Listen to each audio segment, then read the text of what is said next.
All right, hello everyone. This is Grandmaster Alexander Lenderman, starting round 4 of the commentator, and I have a guest here, player in the tournament, Akash Miduri. Thank you, Akash, for joining. I know Akash has experience with streaming. Actually, I remember I played a tournament. I think it was around Bushwick, and there I was the guest of honor in his studio. So yeah, welcome Akash to the show.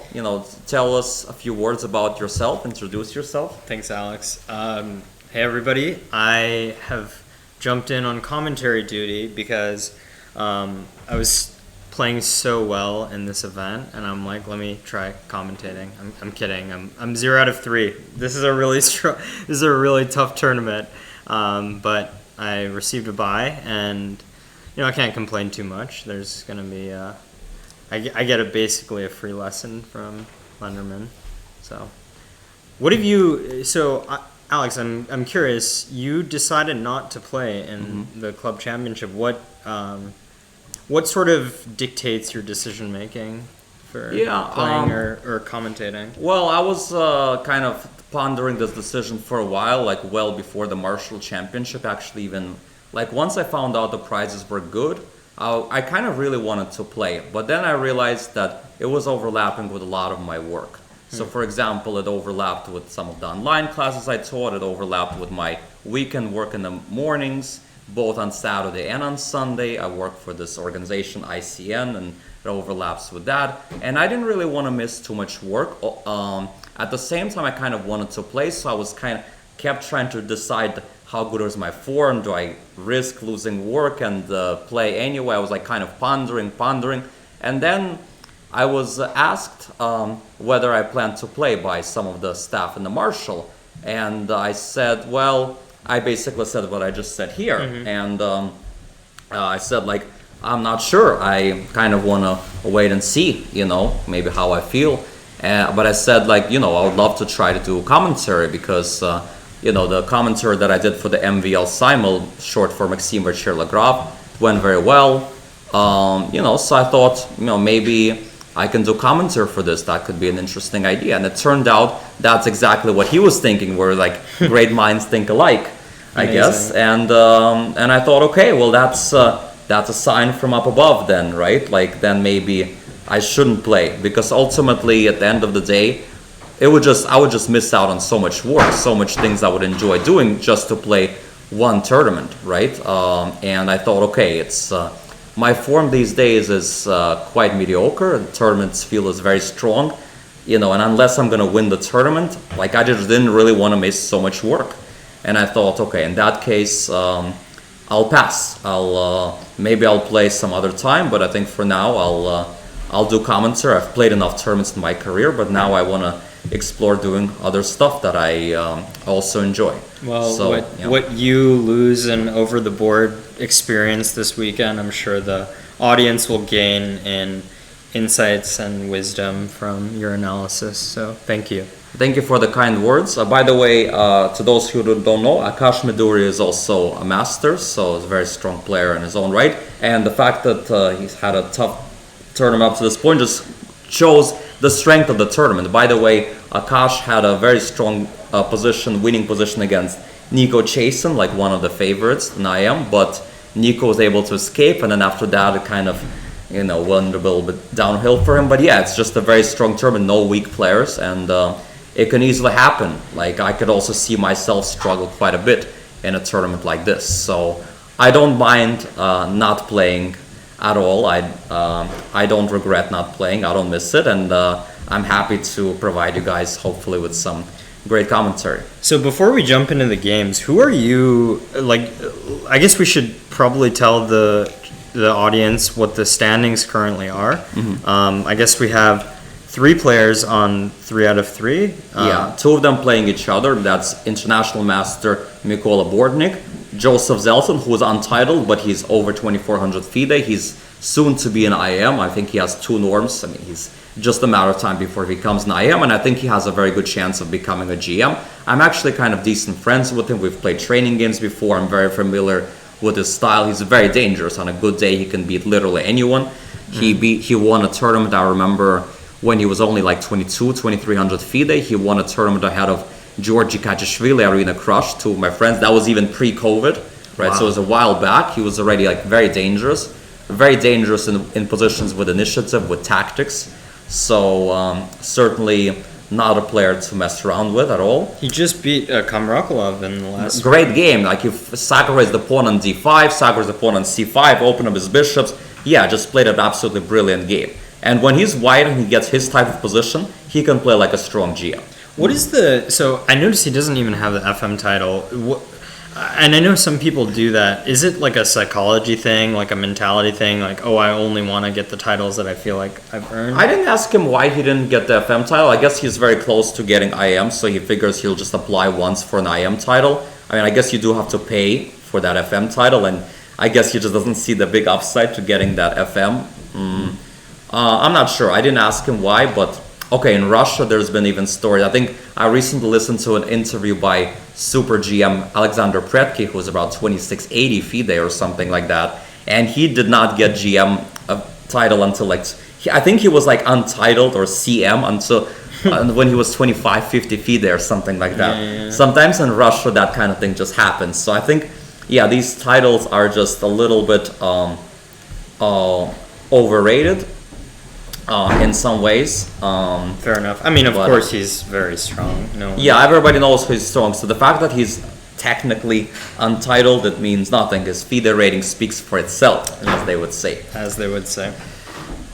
Speaking of this game, let's see how this game is going. So Joseph Zeltsin played this opening, which interestingly enough, me and Joseph, we've actually had a lot of discussion where I've actually played I was actually studying this a lot on the black side of this opening, and I was considering playing this 4 nights in the US Championship, and that was until Joseph kept beating me on the white side of this, and then I decided, you know what, I'll pass on this line. I decided a different route for black because I realized I didn't feel for these positions based on the beatings I got from Joseph. So that was kind of funny where Joseph's on the white side, but here he decided, I guess, to take inspiration from those beatings, and he decided to try it on the black side. I guess the best way to learn an opening is to study it from both colors. Right? Yeah, and then here Mykola Bordnik thought for a little bit and decided not to go for the main line theory and played bishop e3.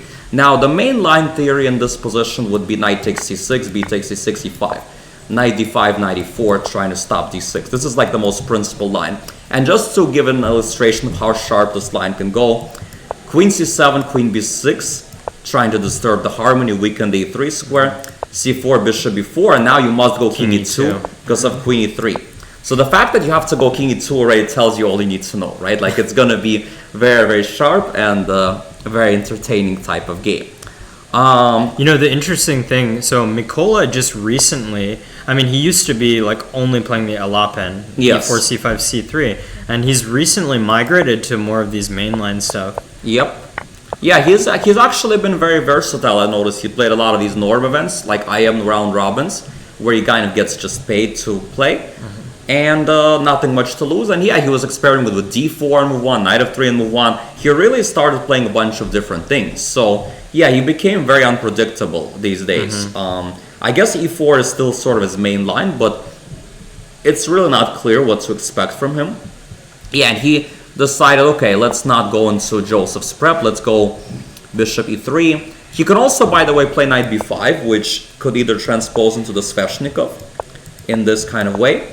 But this way of playing Sveshnikov is interesting because, for example, if you play Sveshnikov in a traditional way, I remember I was learning Sveshnikov before 2021 US Championship, and I was trying to decide whether I'm going to play Sveshnikov, trying to get it through this move order, bishop g5 and so on and so bishop g5 and get this position, or whether I would try to do it from this move order. Now, the drawback from doing it through this move order is that you're inviting the Rosolimo, which is a whole big new set of theory, which I really prefer not to have to learn if possible. Or, not only that, there's also another line they can do against the Sveshnikov here, which would be this line with knight d5, which is, in the other case, you're avoiding that. And both of these things, Fabi in the match against Carlsen, he tried it and he posed some problems actually in a lot of games. Like especially in this knight d5, he posed lots of problems in one game against Carlsen and was winning at some point in the World Championship match in 2018. Now I was thinking logically, well, why would Magnus not want to play this in the World Championship match, right? But I guess he came to the conclusion that he really just did not want to allow this, right? He just really thought this is just a little bit too dangerous, a little bit too unreliable. And when I played some games with Joseph, I realized, it is a little bit too dangerous, and I really did not like it. Especially, I felt like it didn't suit me. Now, the fact that it didn't suit me, that's because I'm lazy in calculation. But maybe it suits Joseph, because Joseph is, unlike me, he's someone who searches the truth. He thinks a lot, he appreciates chess, he likes the art of it, and he's someone who will be able to play complicated positions actually quite well, and I respect his game quite a lot for it. Sometimes maybe he overdoes it, he thinks a little bit too long, but I definitely feel like I can learn a lot from the way Joseph plays. So he's definitely he's been a very good training partner for me for many years. I think this is going to be a very exciting game because I guess on the lazy calculator side, I mean, I would never call Mikola lazy, but he's an extremely strong blitz player, highly intuitive player, moves very quickly in classical. So he's obviously not calculating, he's not working as hard on a move-to-move basis as someone like Joseph. So you kind of have this like clash of styles almost. I mean, well, interestingly enough, though, what I've noticed from Mikola is even though he plays fast in classical, I think these days when he plays tournaments where there's money on the line, where he's not just getting invited, he actually, I think, starts to work harder at the board. Like he actually forces himself to like calculate. I think he's not always like that. I think it depends on actually his motivation. Like he did beat me in a type Marshall Premier when he was like motivated, and he was calculating. He was like calculating better than me. He was trying at least, and I was not motivated in that game at all. I had something happen, not related to chess. Well, actually, partially related to chess, but not like my own chess. And I was just not in the best mindset during that tournament, and I just lost a very bad game. I was very ashamed of how I played, just played like very superficially and like missed everything. And Mikola is someone who can also punish lazy play. And he decided, let's just avoid theory. He probably didn't really remember the theory after this that well. He probably figured Joseph is better prepared. Knight b5 probably also didn't want to deal with Sveshnikov. Maybe was also not sure about lines like bishop c5, bishop b4, which are also heavily contested these days, like lines like this. There's also tons of theory in this. Now, there are other ways to avoid heavy theory besides bishop e3. Like you could play bishop e2, you could play a3, which Hikaru tried against Pretke, by the way, like the one I mentioned, the Russian player. And there's also g3, but he decided bishop e3. And bishop e3 is something, honestly, I haven't really seen that much. And to be quite honestly, I think bishop b4 is sort of okay for black. Now, to me, it's a pretty natural move because I don't really see that much else that makes sense here. But Joseph is taking his time, and so I guess at first glance, bishop e3 looks principled, but Joseph. I've seen him play through the openings quite quickly, so there's a reason he's thinking. He's thinking, he probably wasn't prepared for bishop e3, and he's really trying to go deep to try to understand which type of position he wants to go into. Another option is maybe there's just a delay in transmission. That's also possible. He is thinking for 15 minutes. I guess it's not unreasonable here, although to me, I feel bishop b4 is fairly reasonable, although maybe he is a little bit afraid of it. Maybe he doesn't like something like, but there's c5, so I'm not really sure what he would not like about bishop b4. I don't know. I'm not sure. So just equal, apparently. Yeah, I'm not really sure what he would not like about this, to be quite honest. So, I'm a bit surprised he's thinking that long on this decision. So there might be a transmission error. But anyway, speaking of other leaders, we have another player, 3 out of 3. Daniel Johnston. Johnston. Current USCF rating, according to the listing, is 2214. But, you were, I don't know, maybe this was offline, but you were talking about how everybody's just underrated. Johnston just beat Nico last round? Nico Chase, and he beat Brewington Hardaway the round before, so 2 Columbia Grammar top kids, very strong young IMs. Basically, yeah, just very, very strong players, and he just beat them both with white. He's very good on opening prep. Now, I remember one of the reasons I decided not to play the Marshall Championship is because I had some bad experiences recently at the Marshall Premier playing classical chess in bad form. So I had this Marshall Premier tournament where I drew the first round against Daniel Johnston with black, and then round 2 I was able to win, but then round 3 I lost to Bortnik also with black. But now I guess I don't feel as bad because now they're dominating in this tournament. Yeah, so they're maybe both co-leaders. at least it's not just me who loses to them. I guess or draws them. So I guess that makes me feel a little bit. It's everyone. It's a little bit better. But the point is that it just goes to show everybody is dangerous, right? Like, it's not just that he won. He won really in a good style. He played really, really high level chess, right? He played very impressive chess. And against me, he also played a very high level. Like, he outplayed me on the white side of a Petrov. He just attacked me, and he saw more nuances than I did, believe it or not. And then I only escaped with a draw because he was low on time, and I offered a draw in a much worse position, and then he kind of bailed me out by taking it. So really, it was. For me, it was also dangerous. And here you go again. Like, he's also, like I mentioned, he's very good on opening prep. And once again, we see it right here. Let's start from the top, actually. How did we get here? Oh, it was another con? It was a Taimanov, yes. And then it was a6. Yeah, and this is actually a theoretical line. I've seen this before.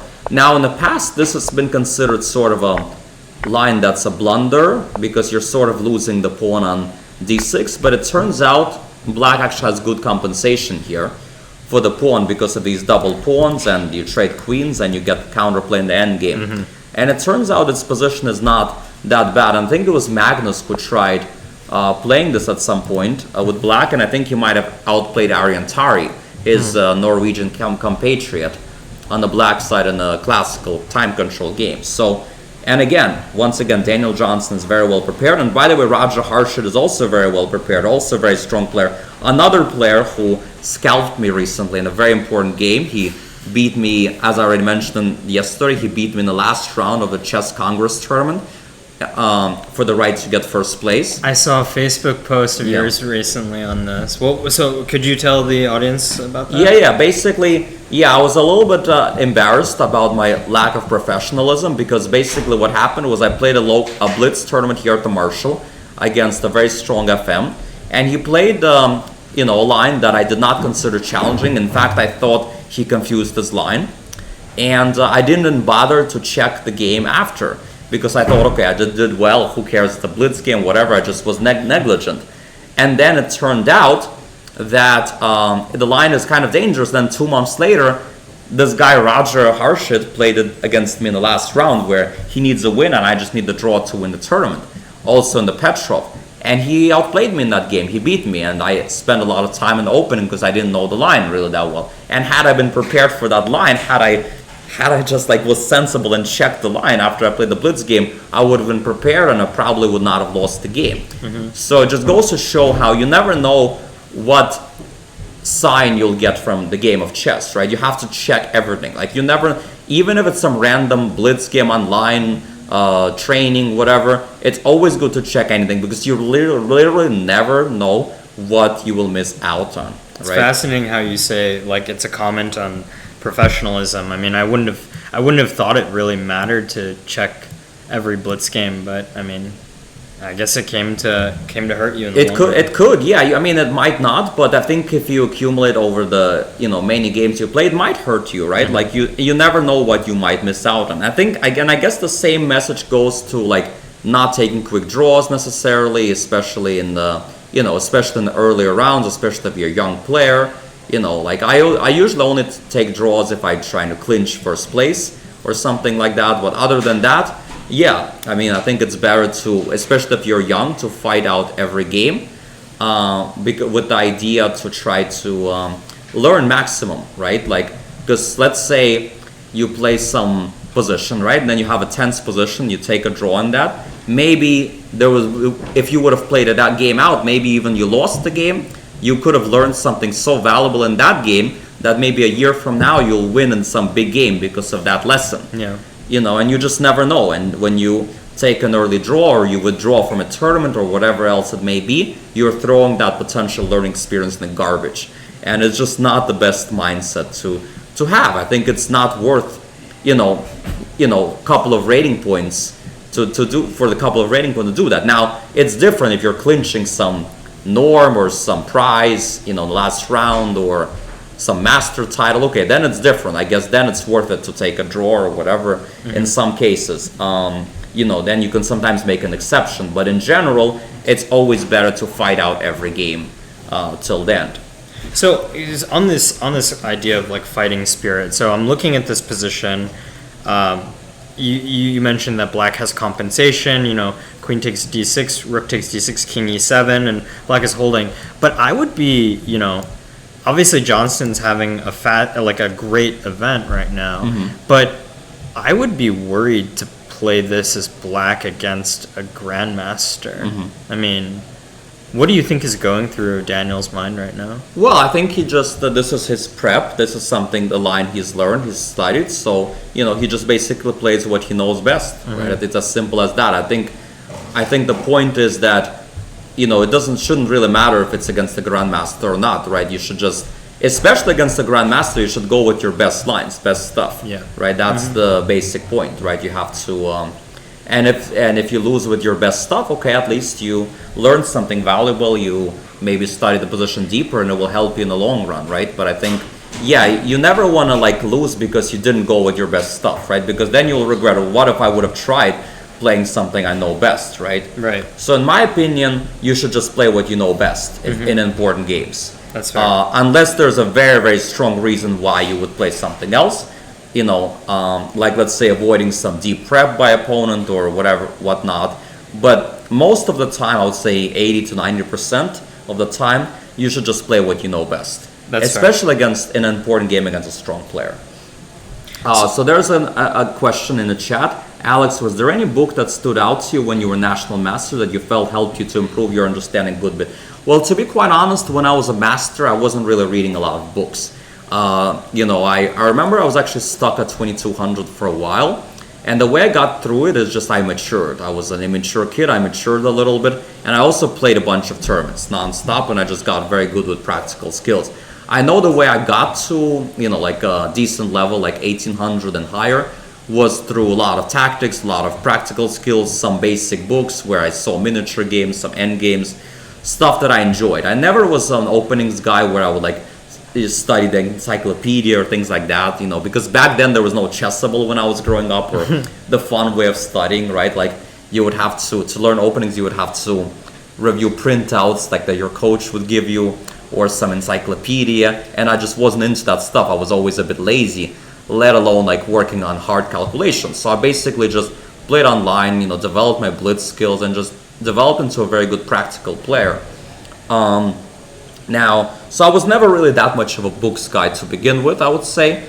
Although I do remember when I was in IM, trying to become GM, I did start reading some books. I read a book by Rausen on 7 Deadly Chess Sins. I read some of Dvoretsky's books, some good strategical books. I also started working with a very strong GM, Georgi Kachishvili. So my chess understanding has improved a lot between IM level and GM level. And that's what helped me get to solid GM level from IM level. Because when I was in IM, I was kind of like a Patzer type player. I was more like a hustler. I was more like a practical blitz player. I didn't have very much depth into my game. But you added some more class to your game. Yes, to get from exactly. 2500. I improved my class a lot. Yeah, Georgie helped me improve my class. I actually started studying openings deeper. I started understanding chess better.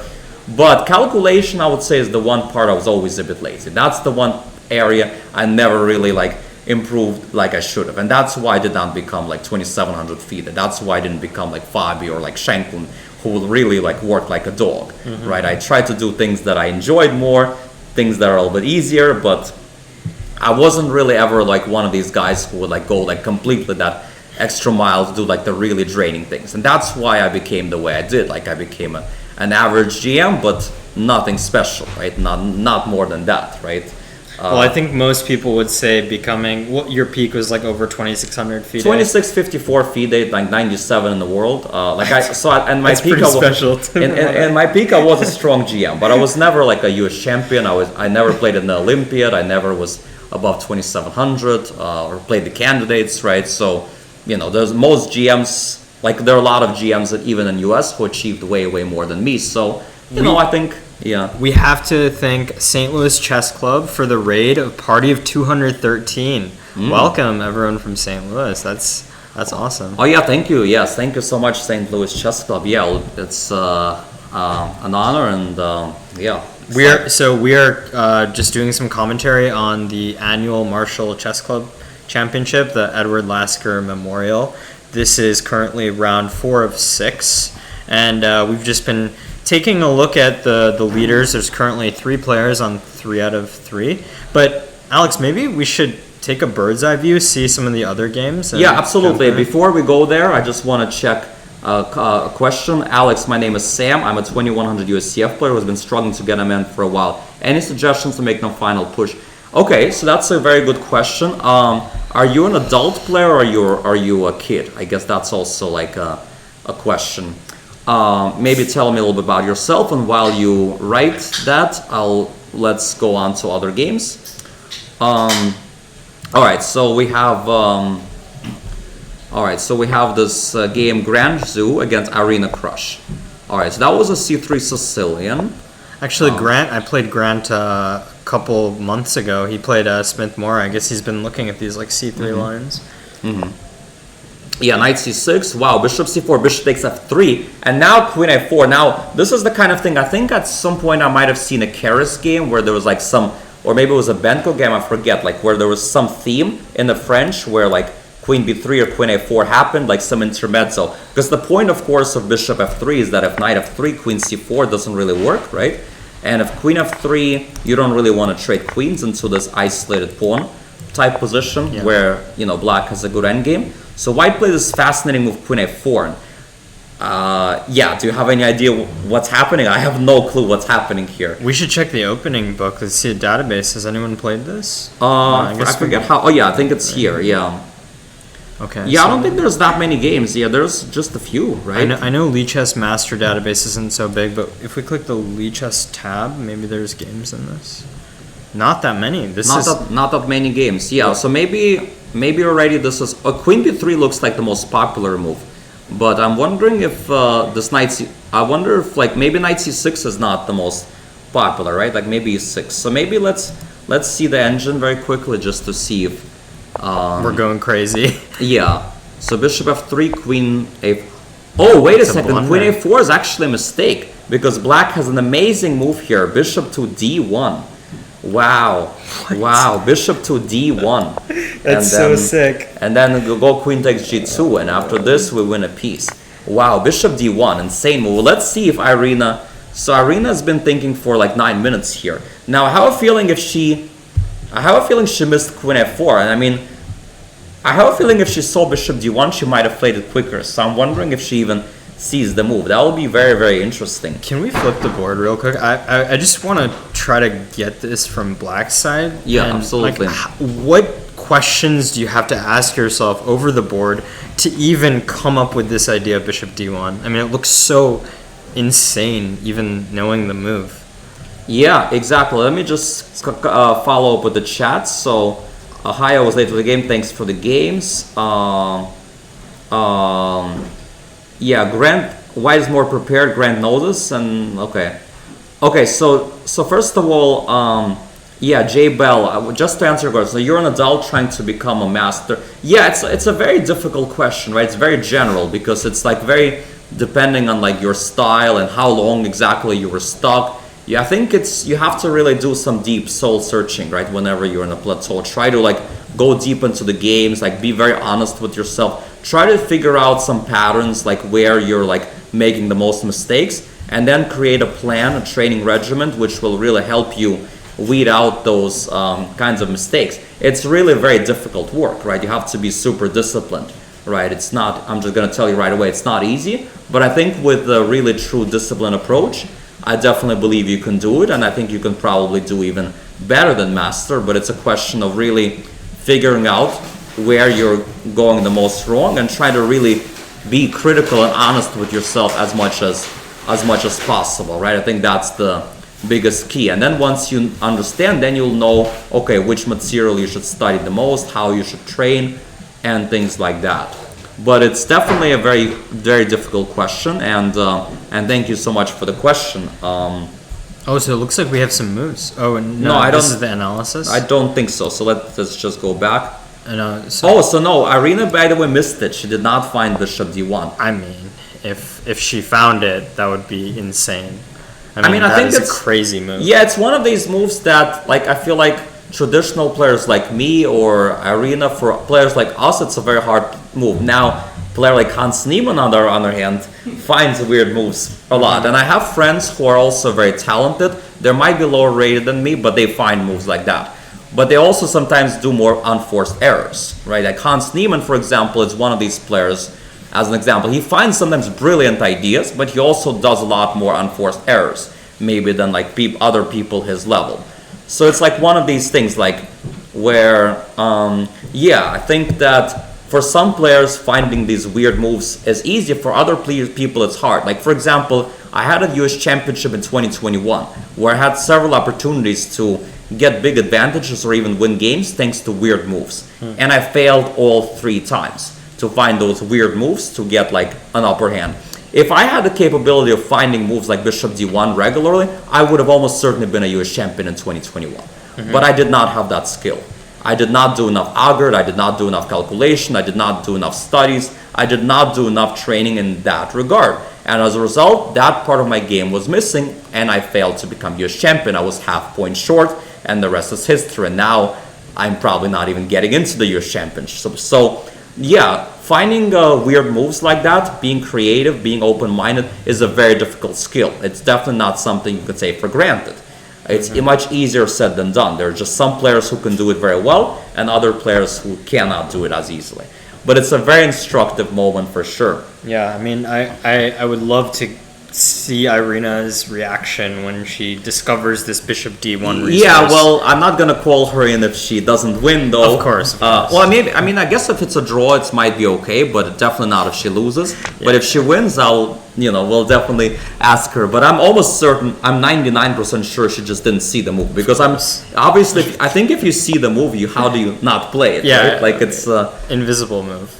It's an invisible move. Yeah, I mean, I just don't see what you would be afraid of here, right? Like if you see the move, but yeah. I think she just didn't see the move, right? That's what, because if you see the move, you play it like relatively quickly. Yep. But now Irina is actually slightly worse, I guess.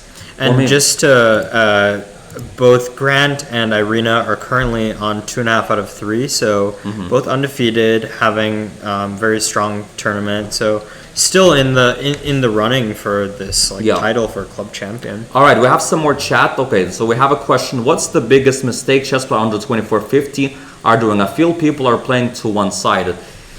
Yeah, it's a good question. I feel like under 2450 it's like a lot more unforced errors than people high rated. I think that a lot of these kind of players, they can play brilliantly on a good day. They can beat GMs. They can play brilliant moves sometimes. But they can also do stupid blunders sometimes. Unforced errors. Unforced errors is a good way. Hans Niemann syndrome. Hans Niemann is like an exception in the sense that he's a little bit of a weird type of player, in the sense that he's someone who can be absolutely brilliant, just absolutely brilliant. Like the way he played in Croatia recently, that just, like really, really high level chess, like amazing chess. But then in London just now, Berlin's. No, it's not even that. Like he had one game where he was completely winning and then like made a ridiculous decision, right? Also, even in the games I played against Hans, like the 2 times I won against him in recent times, one time he flagged in a drawn position, just forgot about his time, and the other time he blundered in a normal position, just like made a huge miscalculation and blunder. And the 2 games he beat me in St. Louis, they were just absolutely brilliant wins, games that he just played phenomenally well. So it's like even Hans, even against me, that the games he plays well, he just like wipes me off the board and plays brilliantly. But he also, thanks to his unforced errors, sometimes I beat him also. So it's like I had first-hand experience with a player like like Hans. So I'm definitely aware of, a player like that. All right, so we have some more comments. I guess do we want to switch to the next game while we're just what was the time reading? control Hans flagged? It was Spice Cup 2020, one of the rare tournaments during COVID, over the board tournaments. It was a 30-second increment. He just forgot about the clock. Sorry, go ahead. Yeah, I saw someone was asking. Brian Weiss, he was trying to look for a win which wasn't there, and he flagged basically in a pawn endgame. Oh wow, E3, D5, Knight C3. Wait, what? Okay, that is definitely unorthodox. Have you played Brian before? Yes, I have, and I know he's known. By the way, his style is a bit problematic to me. Even though I've won every time we played, I've always had like difficult games against him. I find his style to be kind of difficult for me because he finds creative ideas. I don't guess his moves very often. I find him somehow difficult to play. He's definitely like not an easy opponent for me. Like both times we played, he like had real drawing chances or even winning chances at some point before he kind of made it some unforced errors. So he's one of these like Hans Niemann /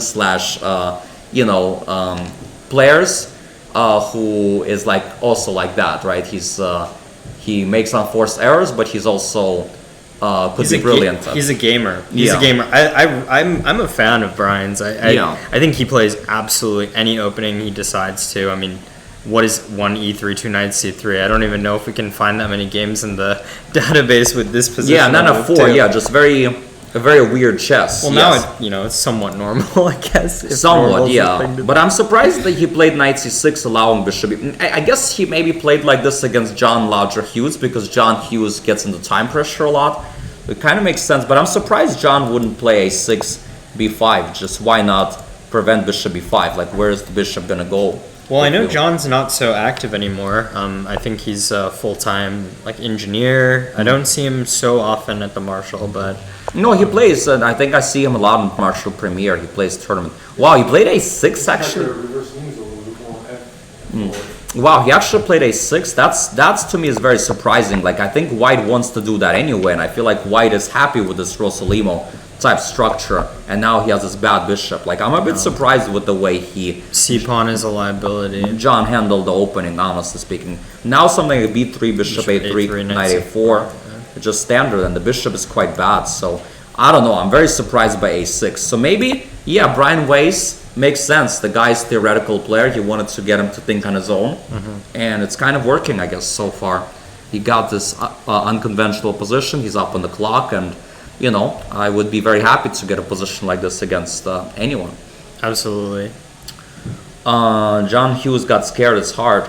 All right, so let's see some other games. How about Jurabek Kamrakulov against Eugene Yu? Eugene, by the way, is also on 2.5 out of 3.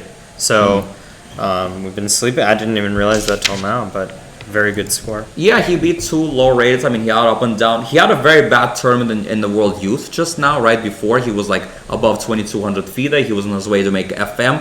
And then he had a very bad World Youth, just a horrible event. He lost something like 100 points. He had a very painful loss in round 2 where he was winning against the higher rated, and then he spoiled it. And then his tournament just didn't go well after that. So really heartbreaker. So I'm definitely rooting for him to sort of make a comeback here. Because I know he works hard. I know he cares about chess. I mean, I know a little bit about him from his coach. So, I'm not going to tell too much about him, of course, but too much private information. But I'm definitely rooting for him to succeed. Yeah, he seems like a nice guy. Nice kid. So, Jurabek, also another Alapin junkie. Is that the fair way to call the C3 Sicilian?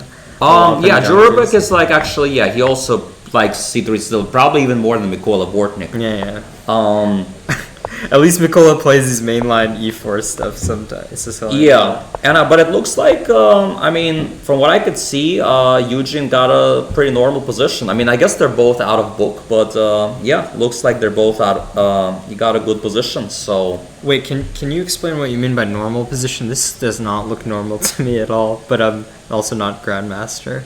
Wait, what just happened? Held a message for a reason. Bullying. Allow. We'll post it to chat. It's We pick up a lot of that. Okay. I'll worry about it. Okay. All right. So let's take a look at another game. Quickly run through all the other games. Okay. So Alexander Katz against Solid Strong I Am against Kieran Nasta. So Kieran Nasta is also very strong. The first encounter I had with him, well, obviously I've seen him play against some of my students, but my first real encounter with him was actually quite stressful. I remember I was a GM. I was playing a Marshall Saturday event or Marshall Sunday event. One of the game 50s? Yeah, and he played against me with white, and he played blitzed out 21 moves of prep against me like on the white side of the Caro-Kann, got an advantage, and at some point he got a winning position, and then he found like the one way to lose the game. So I was very lucky against him in that game. So he's another guy who kind of gave me a big scare at some point, came close to beating me. So I'm definitely aware he can play very well, especially if he gets his type of position. So since that game, I've just started to try to play out of theory against him every single time, and it sort of has worked. So I guess this is what Alexander Katz does.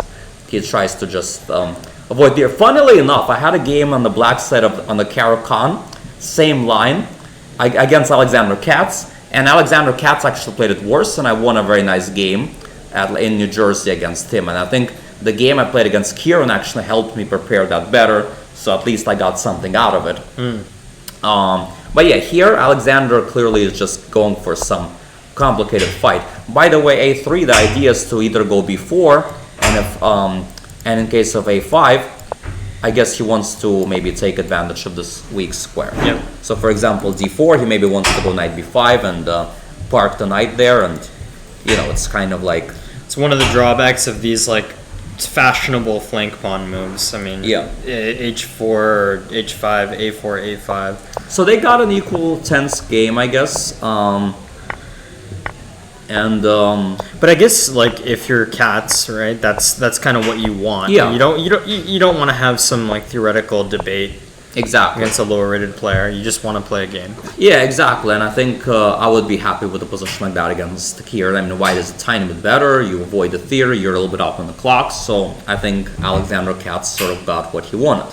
Have you had any other scary experience against players under 2200? Well, I've drawn an 1850 on the white USCF on the whites as white when I was already a GM in the US Open in round 1. It was basically a game where I got very lazy. I got a big advantage out of the opening in the Benko, and then I started just blitzing the game. I started playing the game like it's a simul. I thought the game will just win itself. I'm up a pawn, my position is safe, and then I kind of played inaccurately, and I didn't even blunder anything, but somehow I allowed some fortress, and the game was a draw. So it was like it taught me really like you can never take any game for granted, right? There was another time I drew with white against some 1800 kid. Also, I experimented with e4. I didn't get my type of position. He was like a little boy, like 9 years old or something like that. And then he just played the end game really well. He just calculated everything like a machine, and it was a draw. So, Wait, in this U.S. Open story, how did this 1800 do after 9 rounds? He actually did very badly. He had a horrible turn. He lost rating there. Perfect. Like two rounds after he drew me, he lost to 1600.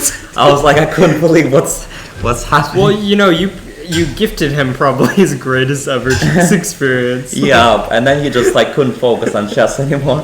So it was kind of. I'm gonna retire. Drew Grandmaster. Yeah. It was kind of a funny thing. Yeah, it's a memorable experience for him. Of course he did bad. These stories they never do well after. Yeah. They peak early. Yeah, it's kind of funny. Yeah. All right, let's see the game. Christopher Chabris against Brewington. So Christopher Chabris is a veteran player. I think he's actually a professor, Oh wow.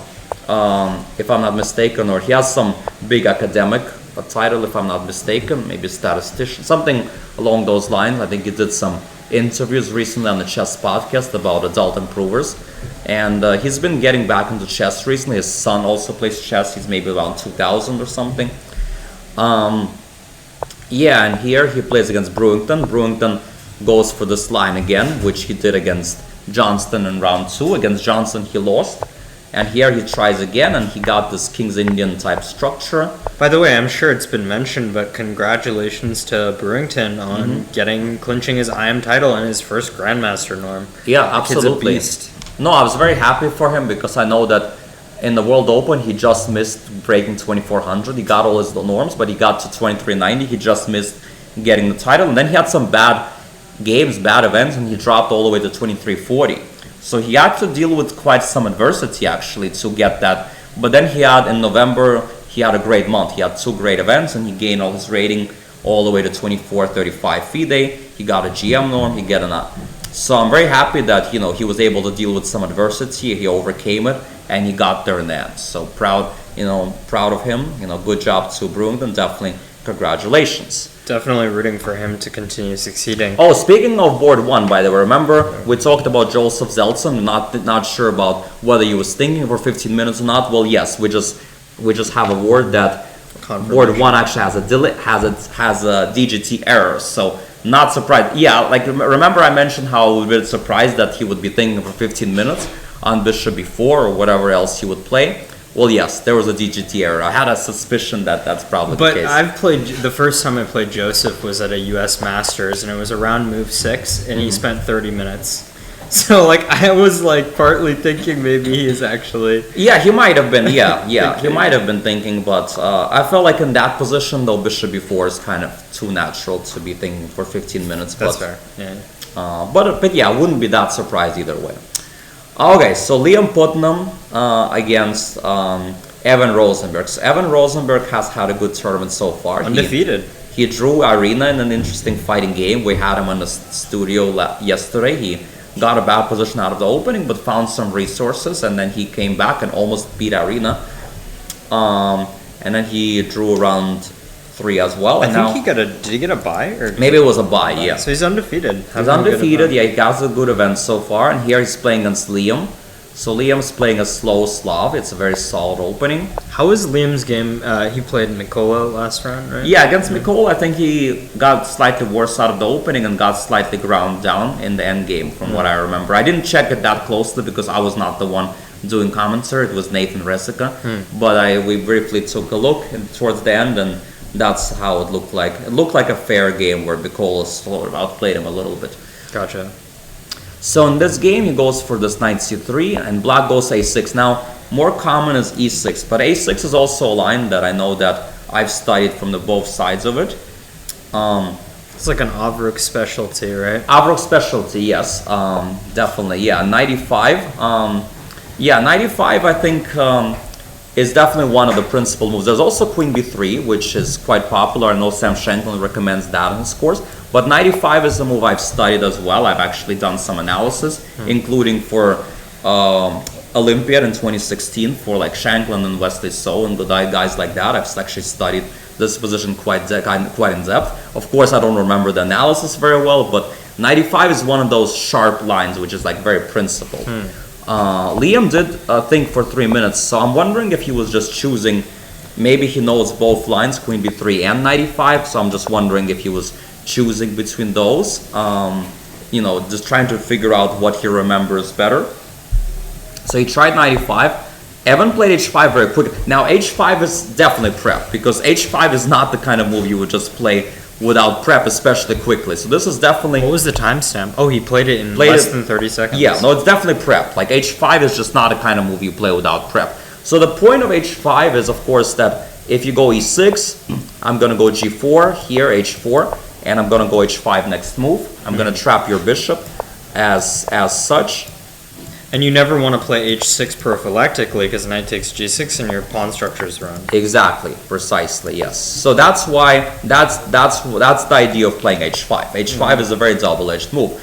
I personally have never seen this move before. I thought knight d7 is the move they play, and then there's theory with queen b3, queen c7, cd, takes, and there's a lot of theory from this position. I guess Stockfish, what was it in 2016? Stockfish 3 versus Stockfish 16? Maybe Stockfish has changed his mind. No, I remember the position was equal for white, but I remember it was more white had lots of practical chances. It was more black has to find a lot of tough moves, and black had to be very well prepared, and white wasn't really ever risking very much. So we all thought it was a good practical choice. It was a very interesting idea. Although Sam Shanklin did choose queen b3 in his chessable course, which is rook a7, and he won an interesting game in the U.S. Championship against Alejandro Ramirez. But anyway, queen b3 is another story. But And- 95, H5, I've actually never seen this move before, but just goes to show Evan is a very well-prepared player. Oh, for sure. I just would love to take a quick peek at the database. Yeah, absolutely, yeah. H5. So okay, we have. Let's see. Yeah, it's not... It's not 1%, close, like fifth most popular move, but at 1% of the Yeah. positions. Wow. It's Yeah, definitely like exactly. 60%. Not very popular. Yeah. So H5 is interesting. So Liam played Queen B3. Liam played quite quickly as well. So I'm wondering if Liam just well, he played like in 1 minute. So I'm wondering if it's because he played quickly because he thought Queen B3 is relatively obvious move, or whether he was still in his prep. I guess if he wins the game, I'll ask him in here. But so anyway, Queen B3 was played. Rook A7 still preparation. Kind of the only move, because if you play B5, take A4 will be quite dangerous. You kind of have, bankrupting your queen side, and you can't go a move like Queen C7 because you're gonna lose on D5. So Rook A7 you must play, and Liam played CD. Okay, so he spent 4 minutes. So at this point he's probably on his own. CD still relatively quickly, like 2 minutes. Although at this point probably he's out of prep but he probably played CD relatively quickly because it's like the obvious move, right? You don't wanna. Yeah, you can't. You go really for this can't endgame. play this, right? So CD is sort of the only move. Maybe he used the restroom or something. That's also possible. But anyway, so Bishop D2. I have to say, so just on the black side of this, like this Rook A7 idea, I've been seeing it more and more recently in Exchange Slav, which I think we played a blitz game here in Exchange Slav.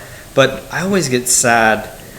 I always get sad when I have to play Rook A7 in these like Slav type setups. But I mean, I guess Evan is probably more comfortable than I am in these positions. I guess we'll find out after the game how comfortable he really is. But I know this is the kind of style that aggressive tactical players wouldn't really enjoy. That's why I kind of like Exchange Slav. Like a lot of people who play Slav, they want to play semi-Slav, something aggressive, something interesting, and then they're just like a buzzkill, C takes D5, play a boring game against people who work hard at the chessboard, like to calculate, and boom, just board the game, and then that way I can play my kind of game where I can afford to be a bit lazy and just like wait for a mistake and things like that. For sure. Yeah, I mean, I think if Evan is patient, he'll be fine here, but I know myself, I tend to practically struggle in these types of Yeah, setups. so Rook C1 is logical, of course.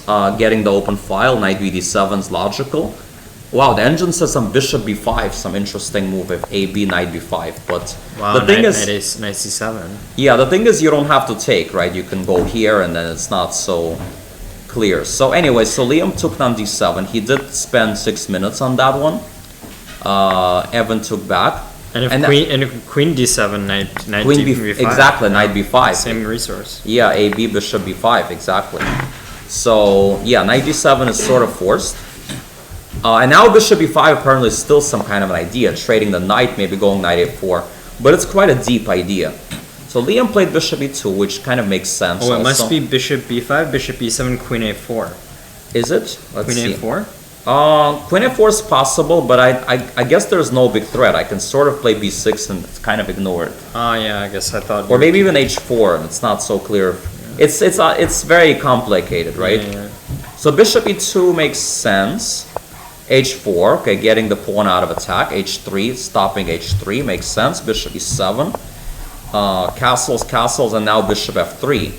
So what's the idea of Bishop F3? I guess Liam wants to play E4 and take with the knight and exploiting that bad rook. Yeah. But it looks like Evan has equalized and he's up on the clock. So yeah, I think the opening kind of worked out well for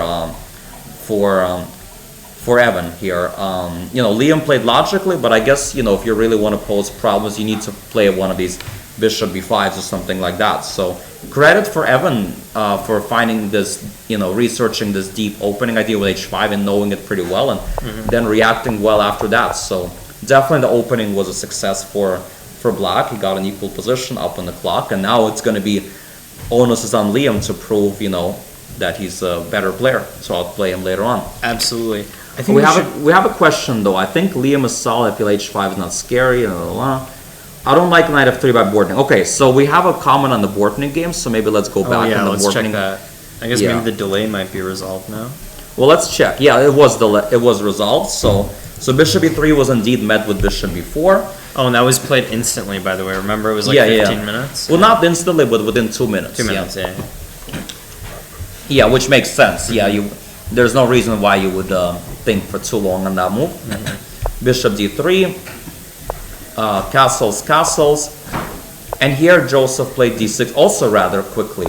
Although maybe it could be possible that the times are wrong there. It might have been manually inputted, so we don't know for sure if the times are accurate here. So I would suggest ignoring the times here.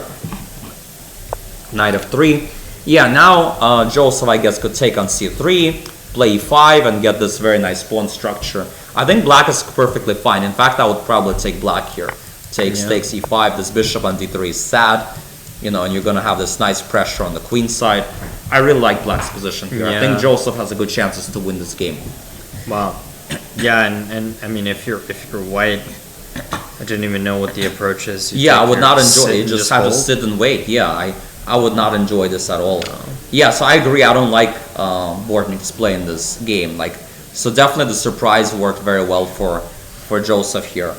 So let's take a look maybe at Leif Pressman against Chloe Gao. Chloe Gao is Arena Crusher student who had a great U.S. Women, not U.S. Women's, the Marshall Women's Championship where she got second behind Arena, played some clutch games, and then she just beat William Grave previous round, like a big upset, 300 points. Wow. And now she's playing black against Leif Pressman, who, and she has an equal position against him, looks like, right? Like symmetrical English, and yeah, I mean, Leif is just trying to kind of keep the distance, but yeah, trying to outplay her in a simple equal position, but so far Chloe's holding her own, right? Like nothing too bad is happening to her, and yeah, looking good for blacks. Like no problems whatsoever here. Yeah, no weaknesses, no lack of development. I mean, this bishop is good. I mean, at some point this bishop could be better than this one.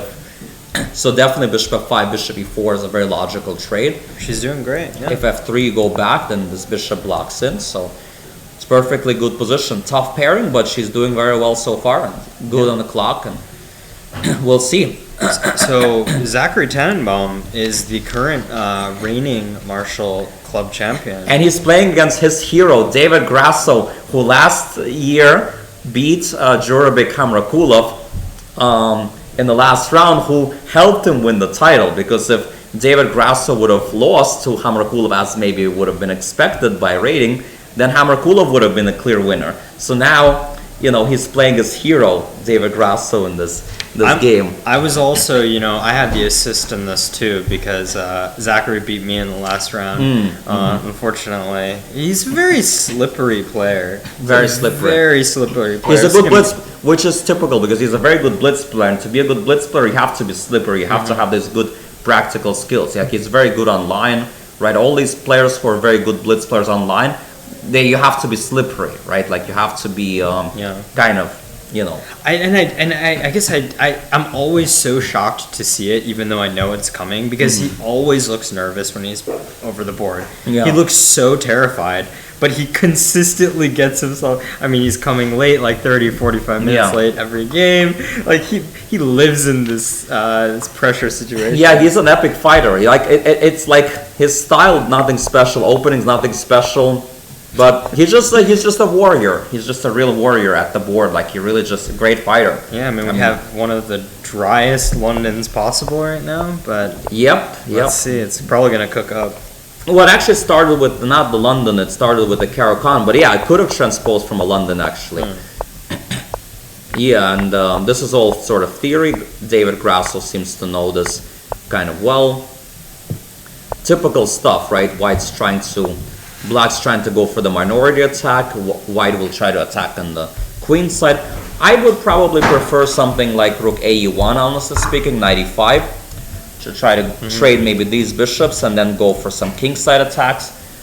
I actually, Do you like these Carlsbad type structures? Yeah, I like them from both sides, although my choice these days, I try to play a little bit more slippery. I try to go here and bishop g4. I try to move order my opponents a little, but I don't want to give them like the standard plan where they get like easy attacks. Yeah, yeah. I try to play a little bit off balance, but You want to get them thinking as early as move 2. yeah, exactly. But I prefer not to go too much into my weeds of my prep and so Fair opening enough. nuances. But yeah, this kind of thing I think is kind of normal position. But I would slightly prefer white probably because to me it seems like once you trade off this bishop, white's attacking chances will be a little bit better, and black, even if they play b5, white will play b4, maybe get that square. The pawn on b5 could be weak. It's not that easy for black to get their queenside play going. But So I would- look at the clock, though. well, clock you could kind of ignore. Zachary is always late, always in time pressure, like you said. He's a time pressure addict, so you don't really worry about the clock with this guy. There. All right, so let's take a look at Brian Weiss against John Hughes. This is, again, a very interesting start. E3, knight c3. Yeah. And then for some reason, black did not play a6, allowed the structure, in my opinion, very poor practical choice. Yeah, and here I think white is like very comfortable. And white's up on the clock, so I think still white is very comfortable. Akash, what are your plans for last 2 games? So it's a question for you, Akash. So, I mean, my plan for this round was to play, but I received a bye, so I get the honor to come here. I guess I would like to, at least draw a game. Not go like 0-3. 0-5. I was very honored to receive a special invite from the club to show up to this tournament, but yeah, I need to earn a victory. Really, Yeah. it's a very tough tournament. I mean, I had a tough game in round 1, and then rounds 2 and 3. Actually, I feel okay with how I played, better than I did against Nico for sure. But chess is a difficult game. Yeah. Sometimes it just doesn't work out the way you want it. Sometimes it just doesn't go your way, but I think, you keep fighting, you try to show up tomorrow in a good mindset, play good chess. Hopefully I'll make your mood better here. Yeah, of course. And, just for new day tomorrow and, just show up, do your best. That's all you can really do Yeah. in chess, right? And just see what happens. And I believe in you. I believe you'll play some good chess. So speaking of Joseph here, he actually did not play 5, which would have probably been my choice. Oh, wait a second. Was it? Oh, actually, it was not knight f3. It was knight b3. So there was actually it was actually a mistake. Yeah, knight b3. Knight b3, I think, is actually a better move because here, if you go e5, I guess there's going to be maybe c4, c5 more likely. Maybe a4, a5 with the knight on b3. Maybe some f4 ideas at some point. So yeah. This doesn't look as depressing as the with knight on f3. Yeah, knight f3 honestly would have been a strange move. So yeah, I guess it makes sense that there was a transmission error, but still, nonetheless, I still think Joseph's position is very comfortable, and I think he has absolutely no problems. Superior pawn structure, maybe some slight development delays, but bishop d7 or b6 bishop b7. I think that I will checkmate. Your soul told you you'll be back tough. Good luck. Thank you. Okay, Raja Harshit. Let's see how he's doing in that endgame position against. Okay, so after rook c8, Raja thought for a very long time and decided to keep the queens on the board. Played queen b4. And queen b4 got Daniel Johnson to think for a very long time. Again, I really hope it's not another transmission error, but because he's already thinking for 35 minutes. Now, Daniel Johnson is somebody who likes to think a long time. He does get into time pressure, but I still don't know if he's actually thinking for 35 minutes or not. Queen c5, I know I'm biased by the arrows, but queen c5 looks obvious. Right? But maybe he's afraid of queen b7, actually. And maybe he's not... Because the thing is, if queen e3, king h1, maybe he's just not that sure about how good this position... Well, this I guess you can calculate, but maybe he's just not sure about the evaluation of this position, and he might not realize that after castles, there is just some problems, right? So it's quite possible he's considering that. Maybe he's considering also queen e7, h5, maybe some knight g4, and I guess he's just choosing between many interesting options. But it's also possible there's a transmission error, so I guess we'll have to just wait and see. But it definitely looks like one of those positions where you can think yourself into a bad plan. Yeah, easily. Yeah. I mean, you describe yourself as lazy calculator, but oftentimes like the intuitive decision is often the faster, more effective way to deal with the over the board problems. Yeah, right? and that's the thing too. That's the hard, tricky part for me, right? Because I realized that in order for me to really have a chance to become like a stronger player, 26 to maybe get back to 2650, let alone become 2700 FIDE and be able to really, become a fixture in the U.S. chess, play U.S. Championship regularly, make a significant impact in my chess career, I have to really change who I am. But in order to change who I am, I have to kind of abandon my strong suit. So it's like a very hard thing. That's what makes adults hard to improve, because it's like you have to give up on sometimes on the skills that got you to the point where you got, and really get out of your comfort zone. And it's just not always easy to do that. And I think like for me, at my age, especially with me enjoying coaching so much, it's just not a practical thing to do anymore. That's why I'm just not that motivated to compete anymore. Because I realized I sort of peaked in my abilities, and in order to discover my new abilities, I have to really get out of my comfort zone, which I guess is possible, but and I'm always willing to train that, but not at the expense of, let's say, doing other things I enjoy. So it's like it comes with For sure. with It's a lot of work. Yeah. a lot of work, and it's not clear, whether What the upside is. whether I'll actually be able to overcome it anyway, right? It's not clear if you actually. I know, for example, a lot of IAMs trying to become GMs, and they're working extremely hard, and they're just not able to do it. They're trying very hard, and it's just not coming to them. It's like for whatever reason.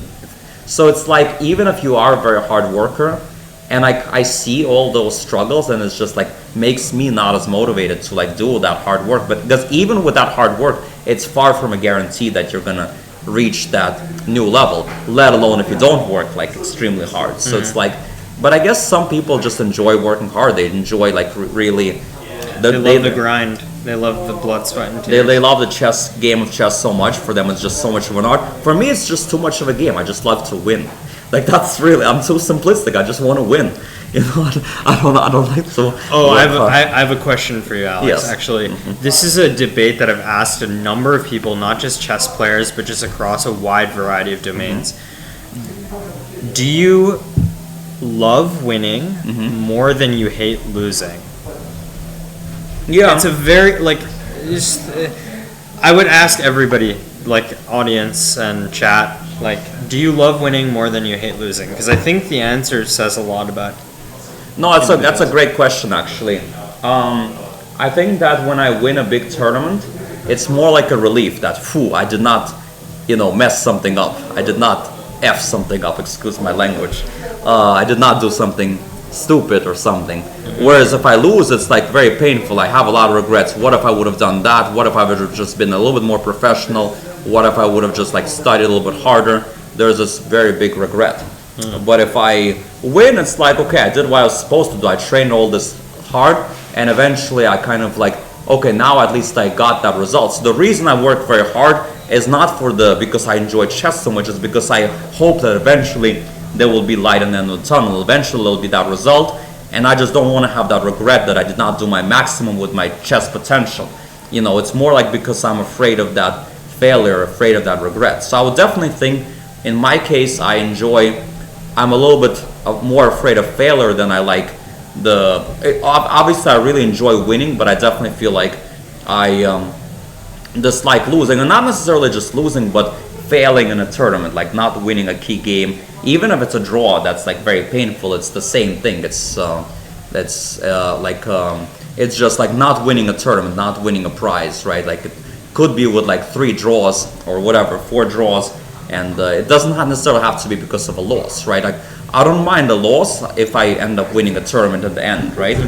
That's the point. But if it's a loss in the last round that like undoes all my hard work, that's obviously very, very painful. So I think that's kind of how I operate. So, and I think it's like that's why for a lot of people they quit chess, because at some point they get stagnated. It's just not as enjoyable anymore unless you search for the higher truth in a game of chess, unless you love chess for chess, unless you're one of these fanatics. It's just very tough. And this reminds me a little bit of like how you have to be in order to really reach the top. So I remember I was in the tournament in Qatar, Doha, Qatar, in like 2015, I think. Qatar Masters. Yeah. I was like well above 2600. I was like having a decent tournament. And I played an interesting game against Grandmaster Yevgeny Tomashevsky from Russia. Former candidate. Yeah, who at some point, he was, I don't think he was actually a former candidate, but he was like around 2740, maybe 2750 in his peak. Very strong GM. He played on Olympiads and things like that. Obviously also a coach probably. He was above 2700 when I played him. And I had a winning position against him kind of out of the opening. I caught him on a line, but then I kind of misplayed it. And then at some point, I got to end game where he was even winning maybe at some point, but then he didn't win. And it ended up being a draw, a very interesting draw. Now, me and Tomaszewski went on and analyzed the game afterward. And I was interested in how I could have won.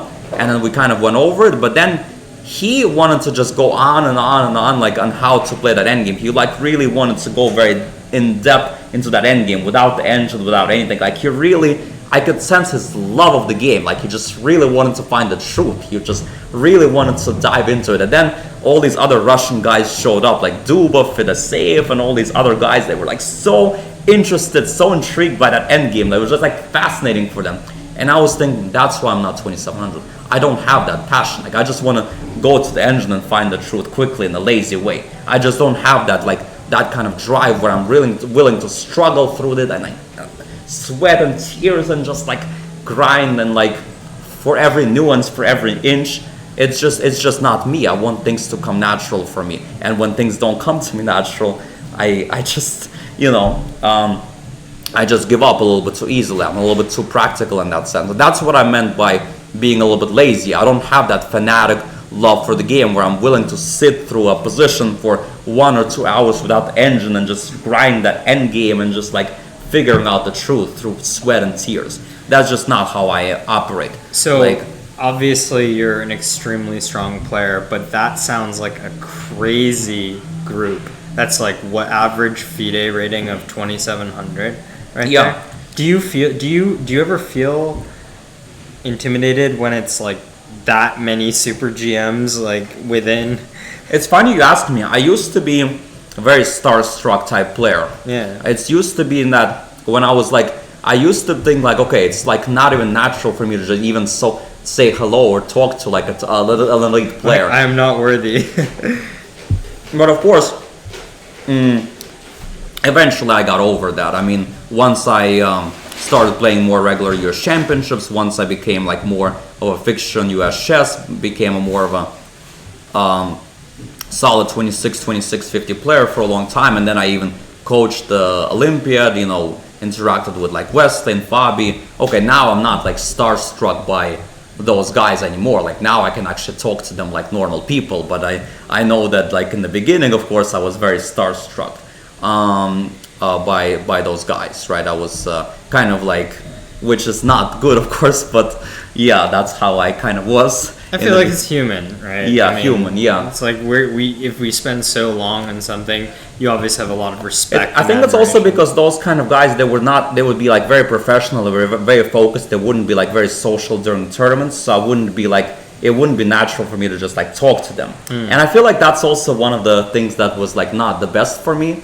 Like maybe it was good for me from a personal standpoint of view, but like I'm very friendly during terms. I can just talk to someone. I'm not always like the most professional, whereas some of these top guys, they can know the distance themselves. Like Hikaru, like he would like sometimes not even tell you hello during a term. He's normally a nice guy, but like, or Gatakamsky or like some of these other guys, they would like really keep a distance. They would shut themselves down from the world, completely isolate themselves from distraction. I can't do that. I have students, I think I have too much empathy.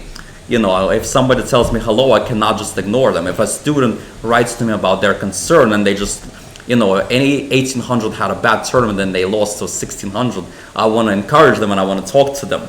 But so even if I have my own tournament going on. So in that sense, like I'm just not as much of a professional, and I never was, and that's probably what kind of prevented me also from really reaching that peak in my talent, because I just didn't have that undenying professionalism that Fischer has, Hans Niemann has, and all these other top guys has. But I would argue that like the sort of the social aspect of it is super important. I mean, yes, Hans is tweeting like, oh, Hans clearly thinks he's the next Bobby Fischer. But he's tweeting. I mean, you look at Anish Giri, like it's kind of required if you want to be one of the best players in the world. Like you don't.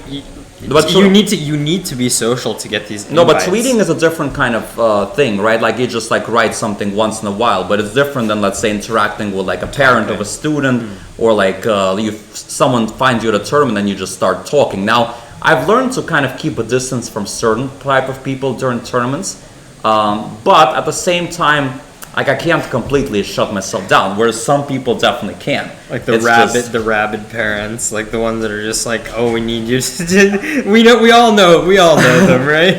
It's not even just necessarily parents. Sometimes just adults want to like talk to you about something, ask you for some advice. They just want to socialize, right? Yeah, it's not just even that. It's, no, I know what you mean. I know what you mean. With that, I guess we've been kind of going for a while. Do you want to take like a couple-minute break? No, I'm good. But okay, if you want to take a break, that's fine. I'm gonna just step out. I need to take a bio break, but I'll be right back. Okay. Yeah, I'll go solo for a little bit. Yeah. I know we all know. Yeah. So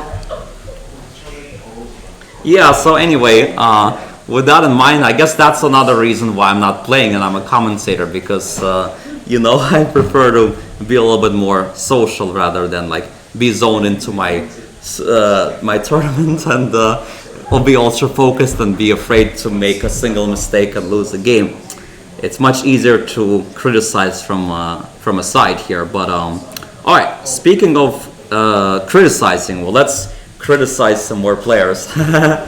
So let's take a look at Jurabek games. So Jurabek, last time we left off, he played knight g5 and Eugen played queen e5. Now Eugen is inviting Jurabek to play knight back to f3, and he would probably go queen e6, and he would basically ask indirectly, do you want a draw? And of course Jurabek is a higher rated player. He's playing white. He just lost the game. He needs to win. He must win this game, because if he doesn't, he's sort of out of the running for first place. So he knows he can, even though Eugen maybe wants to win as well, he knows for sure Jurabek is not taking the draw, even if it means he's getting a worse position. And sure enough, he did not. He played h4, which is not the best move. Again, he must win the game. That's why he did not go knight f3, even though knight f3, objectively at this point, he did not get anything out of the opening. Objectively, maybe this is even the best way.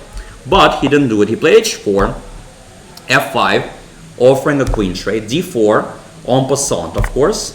This forces a queen trade. Now, he doesn't force it right away. He plays h6 first. Knight h3, trades the queens, and now he plays e5, gets control over the center. Bishop h5, king e7. I would say black has an excellent game here. He has a very good center, good pieces. The king can safeguard himself on f6, hide nicely. Black has excellent pieces. And yeah, basically, black's totally fine. Opening was a success. And but Jurabek is a very good fighter, so he will not be easy to win. And well, let's see if yeah, knight is stuck in timeout. These guys are undeveloped. Bishop on h5 is also not that impressive. So black has better center. So black's definitely better. So we'll see if Eugen can, get something going here. Again, I'm rooting for him to make a comeback in this tournament after a really rough tournament at the World Youth. So let's see if he can get something going here in this game. Okay, let's move on to the next game. Alexander Katz against Kieran Nasta. Did anything happen? Oh, actually, quite a lot of things happened. So last time we left off, it was somewhere around here. Queen f4, c6, and here, okay, he played b takes c6. He could have also considered queen takes d4, which would have forced the queen trade, and then go bishop c5, and then he has like some nice play on the b and c files. Hold on a second. Just having some technical settings. Yeah. Scroll all the way up. Yeah. Mm-hmm. Oh, yeah. I guess the screen share. Yeah. Yeah. So this is the type of position, I guess, where black has some structural advantages. Queenside queenside majority, but I guess White's activity and White's initiative sort of makes up for it in the short term. Yeah, on the other hand, center is also very important, and you're going to chase it with this knight. You're going to go e3, d4. You're going to put the rooks on b1, c1. I would have been very happy to play this with white. However, Alexander Katz chose a different route. He took on c6, knight takes c6, rook b1, which is also fine. Bishop a2, a very interesting move because disturbing the harmony, not allowing the rook to stay there, because otherwise maybe white will go bishop a1 and start applying pressure. Yeah. And I guess black also wants to put the bishop on d5 for free. Exactly, gaining a tempo. Yeah, you goes there. Queen c2, bishop b3. Yeah, queen c2, by the way, maybe not the best. But then he had to basically allow bishop b3, and he has to go there, otherwise the queen is trapped. And this is a big mess. So honestly speaking, already this is getting a little bit out of control. So he went back here, but now black's totally fine, I guess, in this position. Kieran's playing very well. Kieran's playing very well. Kieran's a good player. I mean, again, like I said, he outplayed me in one game completely. No, all these guys are good players. They could play. It's masters are good these days. It's a master these days is much stronger than when I used to be a master. Like when I used to be a master, that would be equivalent to like 2000, 2050 now, in my opinion. Like these days, players are good. Even the non-masters, trust me, I've lost to two of them already. Oh yeah, no, everybody's good these days. Okay, so let's take a look at the next game. Christopher Chabris against, I don't know if it's Chabris or Chabris, but anyway. And you said that he's an academic professor. Was he on the Perpetual Chess podcast? He was definitely on a Perpetual Chess podcast, maybe even more than once, by Ben Johnson. I don't know for sure if he's a professor, but I'm pretty sure he's like a pretty high-level academic guy, but I could be wrong about that, but I'm pretty sure he's like a pretty well-respected person. By the way, shout out to Ben Johnson, who was actually just a guest lecturer at the Marshall, kind of discussing his recent book published by New in Chess, Perpetual Chess Improvement. I was fortunate to get a signed copy of it while he was here, but definite friend of the Marshall Chess Club. Yeah, exactly. Yeah, I've done some interviews with him on a Perpetual Chess podcast as well. Very nice guy, always interesting to talk to. He has very good insights. Yeah, I love his focus also on this adult improvers genre. I mean, it's really fascinating subject of discussion. Well, I mean, I consider myself one, right? Like if I want to become better, actually, it's I would be an adult improver, right? Like if I can become 2700 FIDE someday or something like that, make some significant. I would have been I am an adult and an improver. Like it doesn't matter if you're GM or not, right? So yeah, so I like this plan with b5, like trying to undermine this pawn on d5, make that pawn quite weak, right? Yeah, it feels like this queenside pawn mass that white has is just getting, Yeah, maybe shattered. white should have played knight d2 in order to take back with a knight. A little bit more harmonious. Have that strong knight over there. He played rook takes. Maybe he wants some like rook g4 stuff. He might, yeah, but I don't think there's much of an attack. But honestly speaking, I think he's not playing badly. I mean, it's still normal position, and Brewington will have to prove something here. Yeah. But okay, we'll see. Okay, Liam against Evan. Let's see if he's made some headway. Last time we checked, Evan was doing very well in the opening, so... And it looks like my concern about this rook on a7 has been totally alleviated. He's managed to play b5, and now this rook is great. Yeah, knight d3, knight e4, bishop b4. Now, on first glance, I would still be thinking white is doing a bit kind of well here, because he's trading these bishops by force. He has the c5 square, but somehow the engine doesn't care. He just says, okay, I'll go here. If knight b4, you have knight d2, which is really nasty. Point. Queen b4, and now actually even knight d2, knight c6, like a fork right back at you. Yeah, but then I think you take here, and then and then there's tempo. Doesn't really work, but I think Liam wants to go queen b4, trying to go knight c5. But surprisingly, here there's this move a5, and then if you take here, there's knight d2.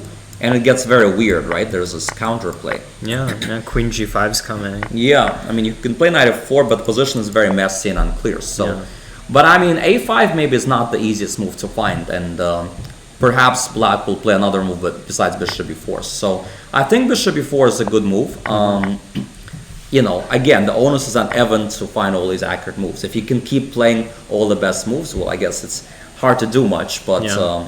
I think Liam is doing what he can. I mean, he's playing normal chess moves, but so far Evan is also playing well. So we'll see if that continues. Yeah, both of them seem to be taking this. But very now, professionally. the thing is though that I think in the long run strategically White could be better. So actually that's why the onus is on Black to do some imbalances, right? Because if you don't, you actually end up getting stuck in this unpleasant position. Like let's say you play a move like Rook C7, challenging the file, which is the normal human move. Already here I challenge the file back, and White is much better, right? Yeah. Like Rook C7 is easily a move that like some, let's say a non-master could play, right? So it's hello, I'm listening to your stream with $1,700 headphones. Wow, it's pretty cool. I mean, Pretty big honor.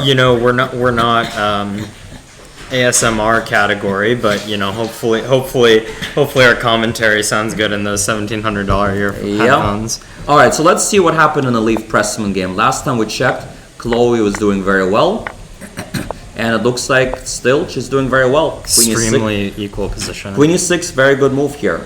Creating counterplay with Queen E4, and yeah, Leaf doesn't have anything really. It's looks like it's because if you go Queen D8, Bishop H6, it's just going to be perpetual Queen E4. I guess from a psychology perspective, it looks like Leaf Queen C2. and Chloe are both on 2 out of 3. Yeah. Chloe, of course, would be happy with the draw as Yeah. Black and against a stronger, higher-rated player. What do you think Leaf's sort of mentality is here? Well, obviously Leaf's trying to win. I mean, he's White. He figures, okay, he's higher rated, more experienced. He wants to outplay her at some point in an endgame, like he did in round 2. But it's easier said than done. Like he managed in one game to barely outplay a kid, Aristo, 2100, with like really hard work. It was a tough game. I commented on it yesterday. The other 2 games he did not manage to win, and this game is also not looking that great. So I guess it's it's going to be tough. I mean, okay, so he played H4. He's getting out of the perpetual, so clearly he wants to keep winning chances. But now King G7, and not being afraid of this move, because after this, King is safe on H5 with all this counterplay. Yeah, active defense. Yeah, so Leaf really doesn't have much. And again, it's a long time control, and he's a very experienced, like, fast player, but here it's going to be hard for him to swindle his opponents. So good chances for Chloe to hold a draw, or even more if Leaf, overplays his hand. Absolutely. Zachary Tannenbaum, let's see if... Let's see what the clock situation is. Yeah, let's see what- yeah. That tells the entire story of the position. Rook C8, so Queen H6, Rook E8. So actually Black is sort of losing the thread here. He played Rook here, then Rook there, right? So it seems like White's sort of making headway here. And I'm guessing White is better, right? He has a nice attack, and... I'm very sort of. confused by Rook C8, Rook E8. Like, I don't understand it at all. I mean, I guess, so Rook C8 is kind of consistent with these Carlsbad structures, the minority Yeah. attack. Yeah, I guess if Rook E8, there would be... Yeah, I don't know why he didn't play Rook E8 immediately, actually. Yeah, it's a bit mysterious. I guess he wants to play Knight A5, Knight C4, but then he thought, okay, after Queen H6, maybe he's just not in time for this for some reason, and he then decided to play Rook E8, sort of admitted his mistake, maybe. My coach is a Grandmaster Vladimir Georgiev, and he often tells me, just make a plan. If it's wrong, it doesn't matter. Stick to it, because if you stick to it and you keep the momentum and the consistency of your moves, like your opponents are going to have to respect it. Yeah. At the end of the day, like no one's going to play like Stockfish. So yeah, I guess Rook C8, Rook E8. I guess he missed. Confused. Maybe he missed something, and then he kind of backtracked. But the good thing is, when you make a plan and with piece placement, you can always move the piece back, right? It's not like with pawn moves, which pawns don't go back, so it's not that's fascinating. as critical. But if you move with pawn, you're sort of committed to that plan, right? Right. Because then you can't. Or if you make a piece trade, if you do anything like that, pawn move piece trade, which you cannot really take back, then you have to really think it through much more carefully. Yeah, and I guess the nature of this position too is like, tempi don't matter so much, right? I mean, of course, White is trying Knight G5, maybe H4, H5, but Yeah. Black should have enough to hold it. Yeah, because if you go, for example, h4, I'm gonna go queen f8, trade queens, and that's Right. it. Your attack's over and blocks Right. completely fine. The cost So, of like a 0 move isn't really that expensive right now. yeah, exactly. Yeah, nothing too drastic is happening yet. All right, let's see what happened. Oh my god, yeah. See, I told you he's a gamer. Brian Weiss, I think that's how you Well, pronounce it. yeah, He's I guess, such yeah. a gamer. Yeah, queen b6. Wow, g4. What a move! Just going for it. Yeah.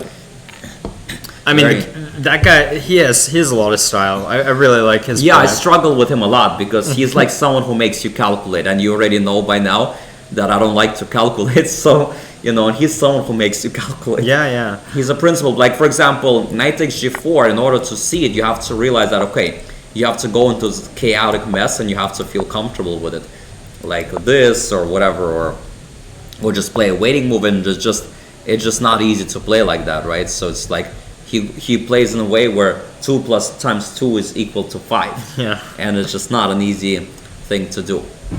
And I guess Brian's only loss is to current co-leader Joseph Zaltzin. Yeah, because Joseph has a similar kind of style, which is also unpleasant to me, yeah?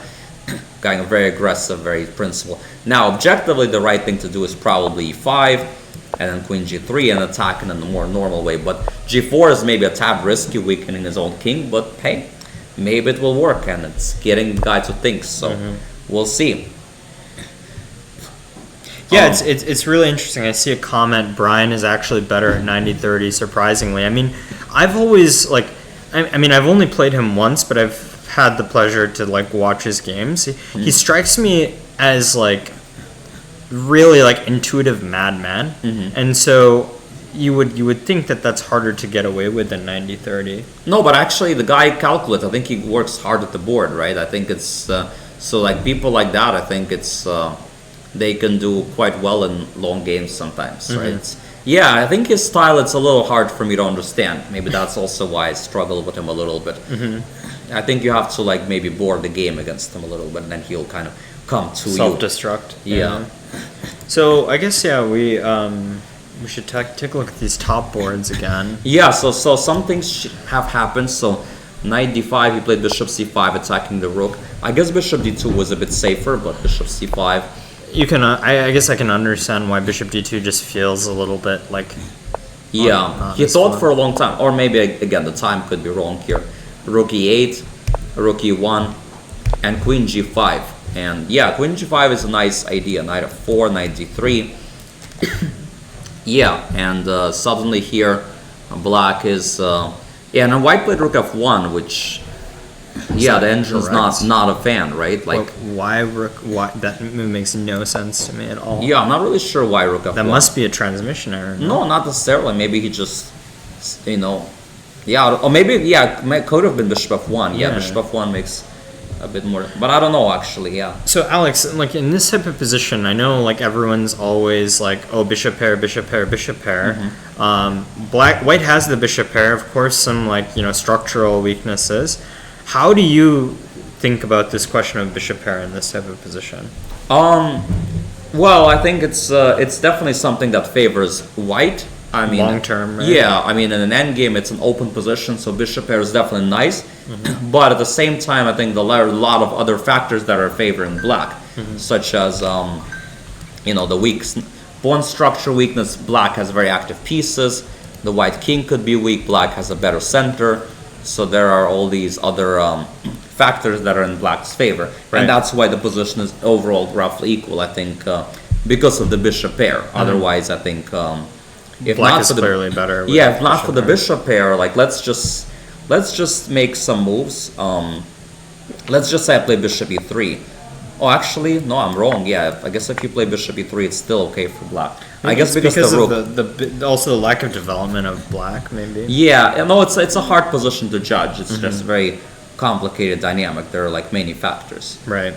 And I think in a position like that, when there's so many other factors, the bishop pair might not be as big of a factor, just because there's just so many other important factors. I mean, and of course, neither of these players know that Stockfish at depth 23 is giving a 0.0 evaluation. Yeah. But I think both players are probably fine But I really don't think Rook F1 was the move. But. No, I mean, it could have been. It's not like that unreasonable. But yeah, I guess time will tell. But anyway, let's skip that one for now. Yeah. Let's go to Raja against Johnson. Okay, so they did end up going. Also, so Johnson did end up thinking 45 minutes and did go queen c5 in the end. White did not end up going queen b7, traded here. Which is again what I was saying. Like I feel like intuitively just play queen c5, right? Yeah, maybe he didn't have to go into that long of a thing, yeah. but he's Spent half of his time. He's a perfectionist. Yeah, knight d5, takes, knight e8. So at least he played the next few moves fast. He probably calculated this position ahead of time and just went for this. Yeah, now the knight goes to d6. Blockader, this bishop is kind of stupid. Yeah. And this is sort of what black aims for. Black has full compensation here. So again, black's playing just great chess here. Yeah, I mean it's very mature chess from national master Daniel Johnston playing against a GM comfortable down a pawn. Yeah. Yeah, this is very impressive. Yeah. Okay, Grant Su against Irina. So again, for those of you that I think we should just highlight this bishop d1 idea again for those that join late. Yeah, bishop d1 was like a fantastically strong move. It's like a crazy house move, but I am, but 20 FIDE rating dropped. I'm 2240 FIDE. I used to be 2385. I had 2 norms, but FM was all I had. I'm wondering who is that? Okay, bishop d1. Yes, so that was a very nice, weird idea. Yeah, it's like highlight reel. Either you see it or you don't. Yeah. Irina just thought for some time, didn't see it, or maybe just I don't know. Maybe she missed something after, but more likely just didn't see it. She still has a normal position, but yeah, at this point, White's completely fine as well, and it will be very hard for Irina to find a way to win the game. I think draw is probably the most likelihood. Okay, Hamrakulov against Eugene Yu. So last time we left off was king e7, a4, trying to get something. I must have missed this. This must have been when I took a bathroom break. Yep. Yeah, Eugene Yu is doing very well here. Yeah, he's playing very good chess so far. So, rooting for him to come back after his horrible World Youth. Yeah, 2.5 out of 3. He's doing very well. Yeah, he beat too low rated now, but if he can, beat Jurubek, who's desperate for a win himself, right? Like he needs to win very badly, so he'll give him chances to even play for a win. If you're Eugene here and I don't know if Eugene is thinking about there was a moment like around here, right? Like they knight g5, queen e5, knight f3 he could have played, right, to repeat moves. But clearly Jurubek needs a win because he has 2 points. He already lost the game. So he really needs a win. So he went h4, taking some risks. Yeah, exactly, yeah. And black is a little bit better, and let's see if he could convert. Now Jurubek is a very tough player to beat, a very good fighter, but we'll see. I think he had a really strong Philadelphia International this year or something. Yeah. No, Jurubek's very good. Yeah. Okay, Alexander Katz. Let's see. So knight d2, knight a5. We left over. Then knight c4. Yeah. Now knight takes c4, followed by bishop c5, and black is sort of doing quite well. I guess it's you go rook e8, put pressure on this e2 pawn, and black's just fine. Oh, he played queen e6 though, which looks like the engine isn't as big of a fan. Oh, is that because there's some bishop h? Oh, it's because of some bishop g7 move though. Yeah, without this bishop g7, it's like actually very good. Yeah. But because you have this bishop on a3, g7, queen a1. Yeah, pawn on a3. But there's this bishop g7, which I guess was just missed, and now it's like chaos. And so one thing about Alex Katz, so I guess fun trivia fact, he was a world-class math competitions math competitor. Someone a good friend of his has described him as strong at math competitions as he is in chess. So he's one of these types of players, I think, who really puts a lot of pressure on himself to calculate the truth of the position. And I guess where is queen e6 his last move? Yeah. I mean, what do you think are the likelihoods that he sees this bishop g7 idea? Yeah, I don't know. It's hard to say. It's very easy to stop the variation early there. I don't know. I mean, you would stop it maybe at bishop a3 unless Easy you to look stop. at Easy to stop. Yeah. bishop a3. I mean, he played against Kyle Dong yesterday, and he wasn't. He was making a lot of mistakes there. And even today against Megan, he was like winning, and then he made a miscalculation and actually allowed Megan to win for one move. He thought he saw brilliance, but it didn't work.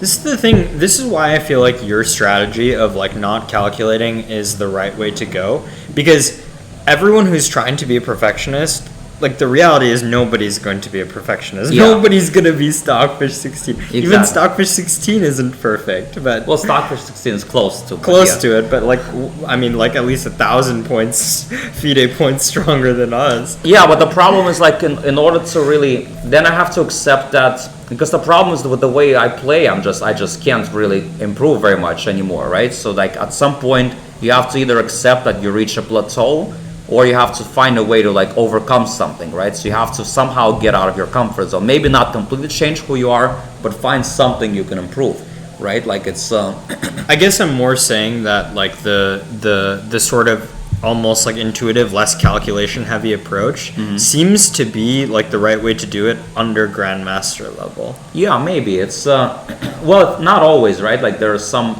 younger players who don't calculate enough, right? There are some people who are 1500s, let's say, and they just play fast and they just play the first move they see, and it's not exactly a good thing, right? They miss things all the time. Oh yeah, I think you saw one of my games against Eli. Oh yeah, Eli recently, where But he was kind of guilty of that. I'm not even talking about that necessarily. That was just a visualization thing. Like that's just a blind spot.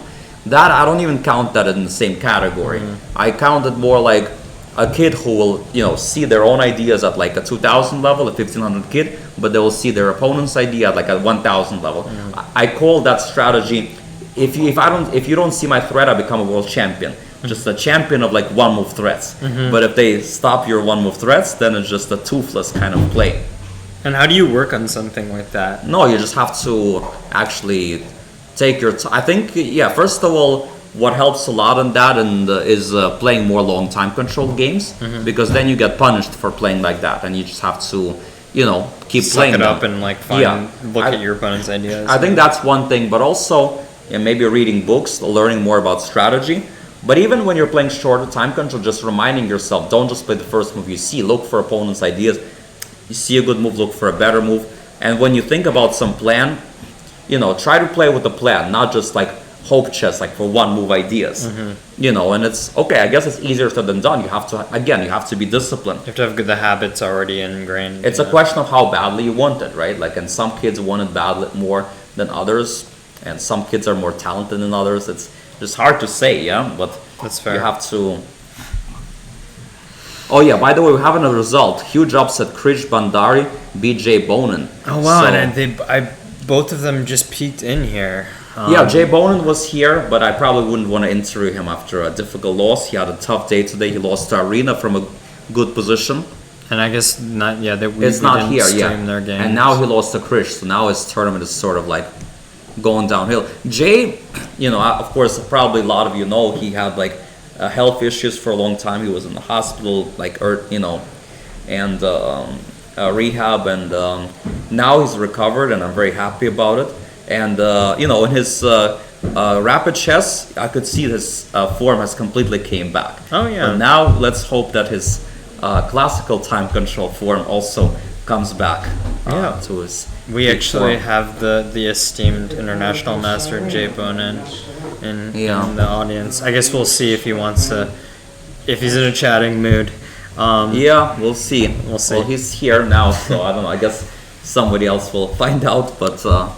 Let's see. Who haven't we shown enough love to so far? I feel like we've been looking at the games pretty equitably. Yeah, I think so too. Maybe. Jay, would you like to hop in? That would make me feel better. I'm Sure. pretty down right now. Sure, we'll be happy. It would make to you have- feel better? Okay. Jump in. Having lost both games today. Or you can. I'll go on a bathroom break. Maybe you can replace Sure, me, and sure. you can talk to Jay for a little. Yeah, I'd love How to. about I'd love to. So, chat, we are about to be joined by International Master Jay Bonin, also known as The Iron Man, Chess Iron Man. If I'm getting the nickname exactly correctly, I'm a newcomer to New York, so I've only read about you in Wikipedia articles before seeing you at the club. So, welcome, Jay. Thank you, thank you. Not a good day for me, not exactly an Ironman-like performance. I lost both my games today. Well, actually, I'm 0 out of 3, and I just received a bye, so. So this is the perfect opportunity to, We're 2 peas in a pod right now, Jay. We're 2 peas in a pod. so those who can't do, commentate. Yeah, exactly. We move on to bigger and I guess like less likely to lose options. So yeah, we've been taking a look at the top 10 games. We have currently 3 players on 3 out of 3. Yeah. Few following closely behind at 2.5, and Well, then not anymore. No, I don't have 2.5. I only have 1.5. you only have 1.5. I mean, I took a bye, I won my second game, and then I lost both games today, so I only got 1.5. you'll hang in there. I mean, I think this is a I very. always hang in there. By the way, have you Just don't want to get hung out to dry, have you, Jay? Are you a Marshall Chess Club former champion? 3 times. 3 times. What years? 1984, 1987, and 1997. So 1997 is like the cream of the crop years for your career. Is that? 1997 was a big year. Uh-huh. I won lots of club championships. 4 of them in the same year. Marshall, Manhattan, Queens, and Nassau.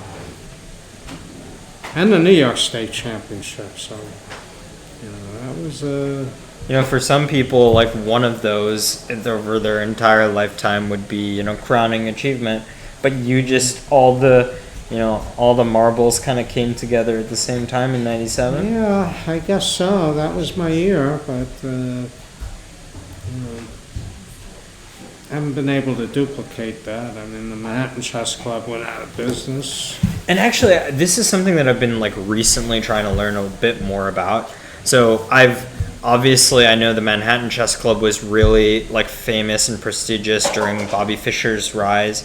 Yeah. What was the difference between the Manhattan and the Marshall, which Manhattan closed in like the 2000? Marshall was more stable. They've been in the same place since 1931, I believe. They had 2 locations. One was in a restaurant called Keen's Chop House, which is still around,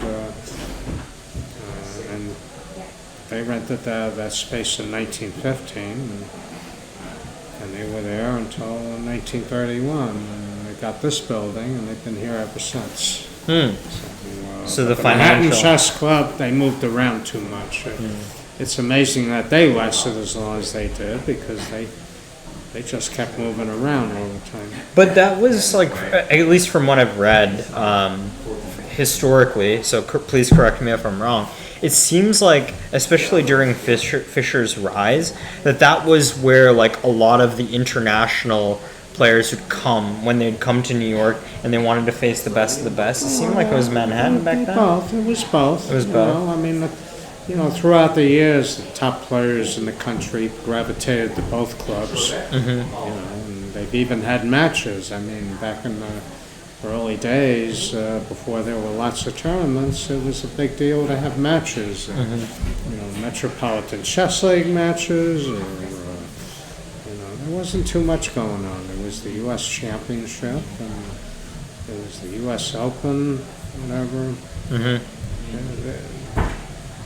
It was all matches pretty much. That was pretty prestigious back then, back in the 20s, 30s, 40s. I mean, if you go to the front of the club, you'll see a photograph of a team that won in 1922. I'll need you to show me that photograph when we're downstairs. Oh, it's on this floor. Oh, it's on this floor. Okay. Yeah, you'll see it. It's in the front of the room. You can't miss it. Okay. It's by the Magnus Carlsen table. Oh, gotcha. Okay, I maybe have seen it. I didn't know what I was looking at. But We should probably look at some games. Are there any players from this list that you're particularly keen on following? So we have International Master Mikola Bortnik versus Joseph Zeltsin on 1. That's And also the pairings are right here as well. Harshit Raja against Daniel Johnston on board 2. Grant Zhu, Irina Krush. So you actually played Irina earlier today, right? yeah. I had a, I was in trouble most of the game, and but I defended well, and she got into time pressure. But then I blundered a piece. I just made a ridiculous oversight. What's your history playing Irina? Have you played her? I'm sure you played her a number of times. Yeah, well, I played her a lot when she was young, and I won a lot of those games. And I played her a training match back in 1998. I won that barely, but she got pretty good. And, Oh, yeah. She got pretty good. I mean, arguably the greatest American female chess player of all time. I don't even think today there's anyone close, today right? she played very well, very solid, patient, and I tried to play the game as well, but in the end, So I would love to show you good finish. a really crazy move that was possible earlier in this game. Kind of like the highlight reel moment of so far the commentary. I guess the Lee chess is sort of betraying it right now, but this is the best move. Oh, that's cute. It's extremely cute, yeah. Yeah, nice. Queen Nice little- G2 coming, Nice little intermezzo, vacating move. Yep. intermezzo. Yeah. But yeah, there's been a lot of really interesting chess.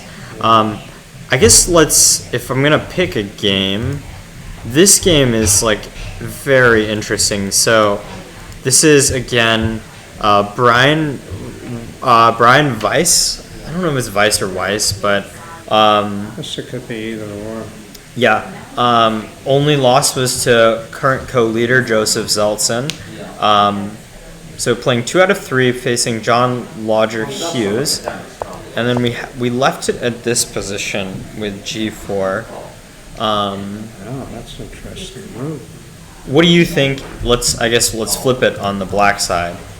Your opponent, 2200, like young guy, plays G4. What's going through your mind here? I don't know. It's obviously trying to get an initiative.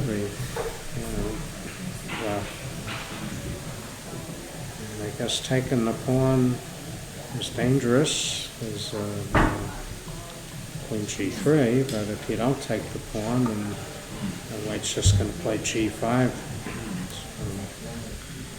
It's kind of one of those things where you have to call their bluff, right? Oh, but there's a tactical trick. I think you pretty much have to take the pawn, And that's what John ended up doing. Knight takes G4, followed by Rook G1. and then you could play H5. Isn't there some trick on the H? Oh no, you can't leave it there because you take a knight H2. I was going to say if H3, you leave the knight there, but apparently you can't. Yeah, I guess because G3 is covered twice. Yeah, you just interpose the knight. Yeah. Yeah, I mean, it's really interesting. Have you played Brian? Yeah. What do you think of his It's been a long chess? time. Well, he's obviously improved. I haven't seen him in a couple of years because I was out sick. But he's obviously improved. He won a tournament recently with a perfect score. Marshall Masters. Yeah, crushed it. Very He crushed impressive it. results. So Yeah. you Yeah, no, he beat back-to-back 2400. It's like, yeah, great tournament. So he's obviously on the improve. yeah, very enterprising player. Yeah, I haven't played him in a while. I think the last time I played him was pre-pandemic. So, but, yeah. So I'm a big fan. there's a lot of talented, improving players, and it's really up against it.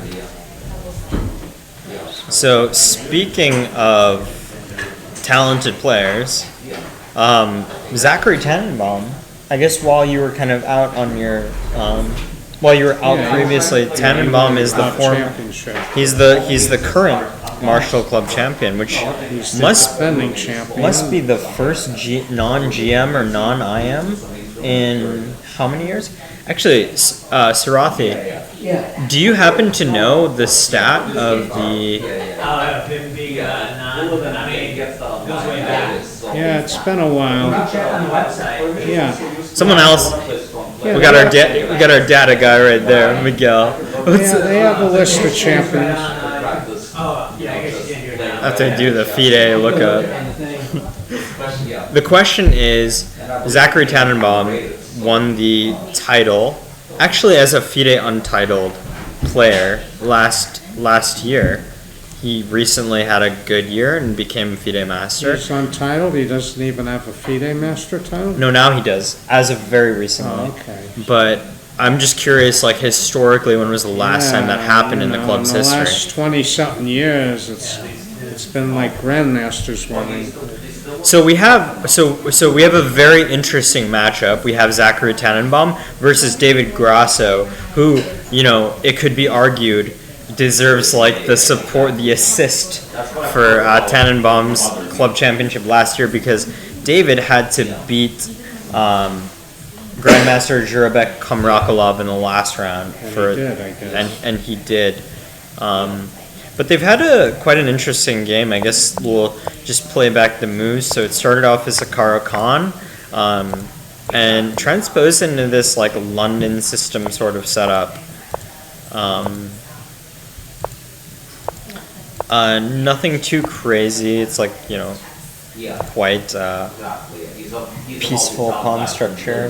Nobody's doing anything. I guess 95 is 95 pretty standard here. Or I guess that just allows Queen C7.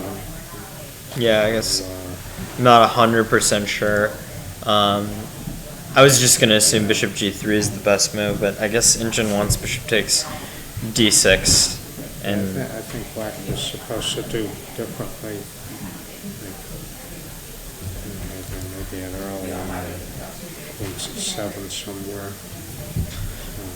either way, it got into this sort of very balanced, almost vanilla middle game. There was one kind of strange moment where David went Rook C8, and after Queen He should H6. just play B5. I mean, wasn't he trying to play B5 and B4?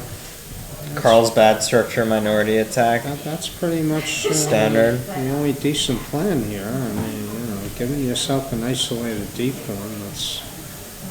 I don't think that's the way. I mean, For sure. And I mean, what do you think of this position right now? I mean, do you think that White's initiative is going to be everlasting, or do you think Black is fine?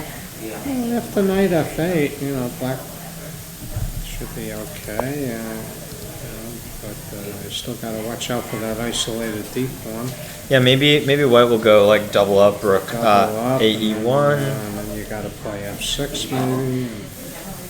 They got complicated. So you prefer White by the sounds of it. Yeah, I still like White. Mhm. So, there could be a pin on the E file and Yeah. all kinds of goodies, and that bishop, looks pretty good. So after Rook on A to E1, Yeah, there's a lot of pressure, and Black is just in a very passive position. It looks like we're getting a request to check out Christopher Chabris versus Brewington Hardaway. Let's take a look at that. Newly minted international master Brewington Hardaway. So I'm just going to go back to the point where I think we left off previously. So no, actually we saw this. Remington is Black here. Brewington's Black, yeah, and Christopher, candidate master, is White. And we saw this. Yeah, I think we left it this position actually, B5. Sort of a deharmonizing move. I mean, you could get a protected pass pawn, but the D pawn might be a target. This D pawn. Yeah, it could be a potential target. Mm-hmm. It looks so tempting to get that protected passer. So takes, and I guess we can just You could just go back on the. Queen A2 or something. Queen B3. You have to maintain the pin so that you don't lose the rook. Knight takes C6 and Rook G4, which is kind of an idea that Alex and I were talking about. You know, Black looks great. Brington's position looks awesome. Maybe White has to try some sharp moves like Rook. Okay, Rook H4 doesn't work because of Rook F3. Yeah. Rook H4, Rook takes F3. That Removal of the guard. Yeah. Looks like that center is starting to. Black has Yeah, these pawns are a nice beasts. center. I mean, yeah, E4. E4 looks like a big threat. I mean, these are basically already. This is already a passed pawn, essentially. Maybe White has to try B5 here. Try to get his own pass pawn going to try to distract. Maybe. Although I'm not so optimistic about that B pawn's prospects compared to these D pawn. But yeah, I mean, I guess White do needs to do something to something. distract Black from pushing a central pawn majority, which is suddenly very mobile. Yeah. But the one interesting thing is, like, once the pawns do move, that potentially creates some weaknesses that White can play against. Like, Bishop B2 is coming. Maybe. Is the bishop coming to B2? I don't know, Well, actually. it could go there right now, but after, what do we do? After E4? Yeah, you could, after E4, you could take on G7, and then you have Queen C3 check. And Black plays Queen F6. Not clear. Yeah. There's definitely some counterplay. It seems like it would be advantageous for White to exchange these bishops, but I mean, yeah, these pawns are going to start rolling. Yeah, those pawns are looking good. I mean, I would love to get a rook to the D line, so maybe after bishop E2. Anyways, I guess we should probably jump to another game, but this will be one that we watch. Both players are on 2 out of 3 currently. Miguel, are there any good games to watch right now? Do you have any suggestions? Really, against Chloe. Last time we left this game, it was looked like a dead equal position. So we left around this time. She's a rapidly improving player. Oh yeah, I played her in the New York State Championship a couple of years ago. And, we left at this point, H4. also, if bishop H6 immediately doesn't work because the Queen Queen E4 and some perpetual. Really? There's a perpetual? I guess like That's because you don't but the idea of H4 is to allow that. Then Black could just get out of the way. yeah, because H4 also opens up King Yeah, H2 yeah. as a hiding spot. So Bishop F8, H4, H5. Bishop H6, Queen A4, King H2. Now you could just play Queen E7. Yeah, but I guess is this something that looks? Oh, you're winning a pawn here. I mean, this looks miserable though for Black, no? I mean, Black You're is winning just a pawn. Black. Not just win. I mean, White's Yeah, I guess winning a pawn. bishop takes Yeah, f8. you're going to win one of the pawns. So that's a big. Yeah, I mean, I guess where did Chloe go wrong? Is h5 just like in Maybe King G7. Oh, yeah, King would have been G7. better. Just get out. right? Of the line. Because this is just totally safe, right? Yeah, after King H5, you're safe. There's no. Right? Yeah, this is actually a line You Alex can't even showed. play F3 because then you got checked. So there's no mating that, and black is safely there. And you could try Queen D8, threatening mate, but Mm-hmm. black could play F6.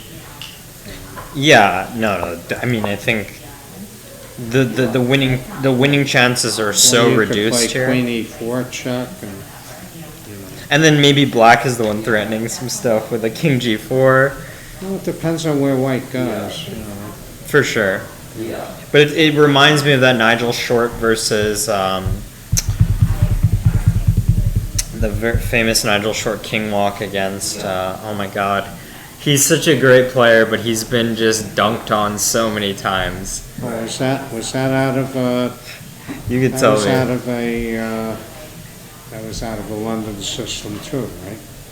You know what I'm Talking about the talking king walk to H6. H6, yeah, of course. Yeah, I saw something like that. That's, No, he's also a famous writer. Oh man, what is his name? I'm just so disrespectful to not know the grades. that's okay. I don't know. Sarathi, could you get a name check on I that? don't know all the great players either. Very, very classy dude. I've been so busy playing, I forgot to brush up on my history. But okay, so Chloe didn't go for this King G7. She went for H5. And Yeah, I King think this is- G7. You gotta get out of the pen. Yeah, Jan Timman. Yeah, Timman's been dunked on so many times, but he's a great player himself. Yeah, there's a few highlight reels of him. So yeah, you could also play Queen B8 with the same idea, and you're forcing the win of a pawn.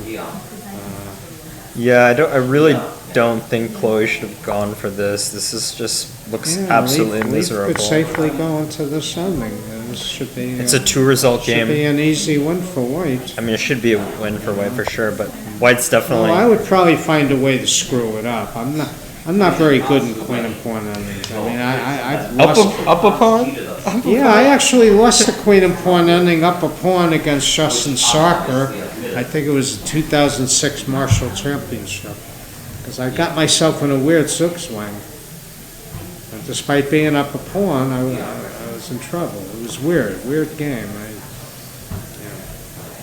I lost a game against a good friend, Joseph Otero, in round 2. Queen versus rook and 2 minors, or a rook and a minor, but I'm up 2 pawns as well.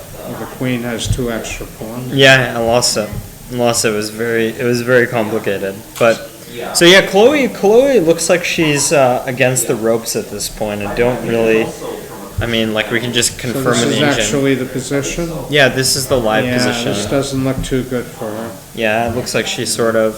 I think she got herself into trouble with H5. Instead, King G7 looked. She has to try to go for a perpetual, but I just don't I mean, I don't really see any. I mean, her queen is tied down. I mean, she has to do some queen e6 stuff, and yeah, it's really difficult. But I mean, queen endings are notoriously difficult for Yeah. both sides. So Yeah, I try to avoid them if I can. I like to go for the other endings. you're just like, I like minor piece endings. I like king and pawn endings. Jay, have you heard of no castling chess? I could probably get involved with that because I don't like the castle. I could probably. I try get to keep involved my with that. king in the center as long as I can. So what about no queen's chess? Like, what if like d1 and d8 were just plucked from the beginning? Would you play that type of chess? Sure. Sounds like it's I right love, up your I love alley. games without queens, because I always try to trade them off when I can. So I guess let's But everybody's starting to figure me out, including my last opponent, who who mentioned to me that he read my book, and I'm like, oh, so he was well prepared. So this is the top board right now. International Master Mikola Bortnik against Joseph Zeltsin. 2 IM norms over 2,400 FIDE. essentially an IM level player. Well, Seltzer definitely should be an IM. Yeah, for sure. And probably one day he'll be a GM. Yeah. So Mikola has these like long-term structural deficiencies. However, he has a bishop pair, but definitely looked like more comfortable for black. Yeah, well, after that move. Alex, would you like to jump back in? You can give a little bit more. Thank you. Oh, Daniel, are you still playing? do you want to jump out or do you want I me want to? to jump out. You want to jump out, take a break? I'm a tired old man. Oh, It's been a long day. I mean, you're always welcome here, Jay. Yeah, thank you. You good?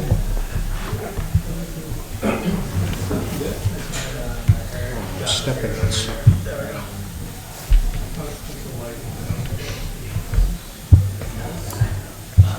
Alex, the real reason I asked you to come back is because I need you to explain this position. Again, these positions this is a difficult situation. So which one was that again? So we're looking at Mikola versus Joseph. Right Ah, so now. some things So happened. a lot of stuff happened. So it since was we last the checked. queen g5. Okay, so rook e1, queen g. Oh, so g3 was played in the game. So you were correct. First of all, rook f1 was not played. Yeah, I mean, look Queen to g5, knight c3. What did he play instead of rook f1? He played g3, which was also not Yeah. great. Apparently, knight c3, queen f3, knight e5, bishop h7, Wow. king h7, queen c3, Wow, knight g6, a lot of stuff happened. queen here, and now Joseph is thinking. Okay, so what's the material count? Material's equal. Both kings are a little bit weak. Black still has a good center. There's no more bishop pair. I mean, apparently the engine says it's a little bit better for black. I guess maybe the dark squares in the long run could be a little bit weak if black ever gets this in, and black will be winning. It is a little surprising that engine is like so optimistic for black, given that black is still behind in development. But I guess white can't exploit it. Yeah, it's not so easy. So let's look at. I think that we had a request on the Raja Harshit game. Oh yeah, we've So been singing the praises of Daniel for quite some time. So after 98, black put the knight on d6 as expected. Black played rook c4, attacking the e4 pawn. Okay, white ignores it because the idea is if you take the pawn, I go b3, Oops. Yeah. and then after this you go bishop b4, protecting the rook conveniently. And then if this move, then you go d6 and then rook d3, and you're gonna win the piece. So that's a non-starter. So you cannot take the pawn and directly defend it. Rook c8, of course, you didn't fall for it. Rook c1, a5, and now black starts playing on the queen side, a5, b5, b4, getting some initiative.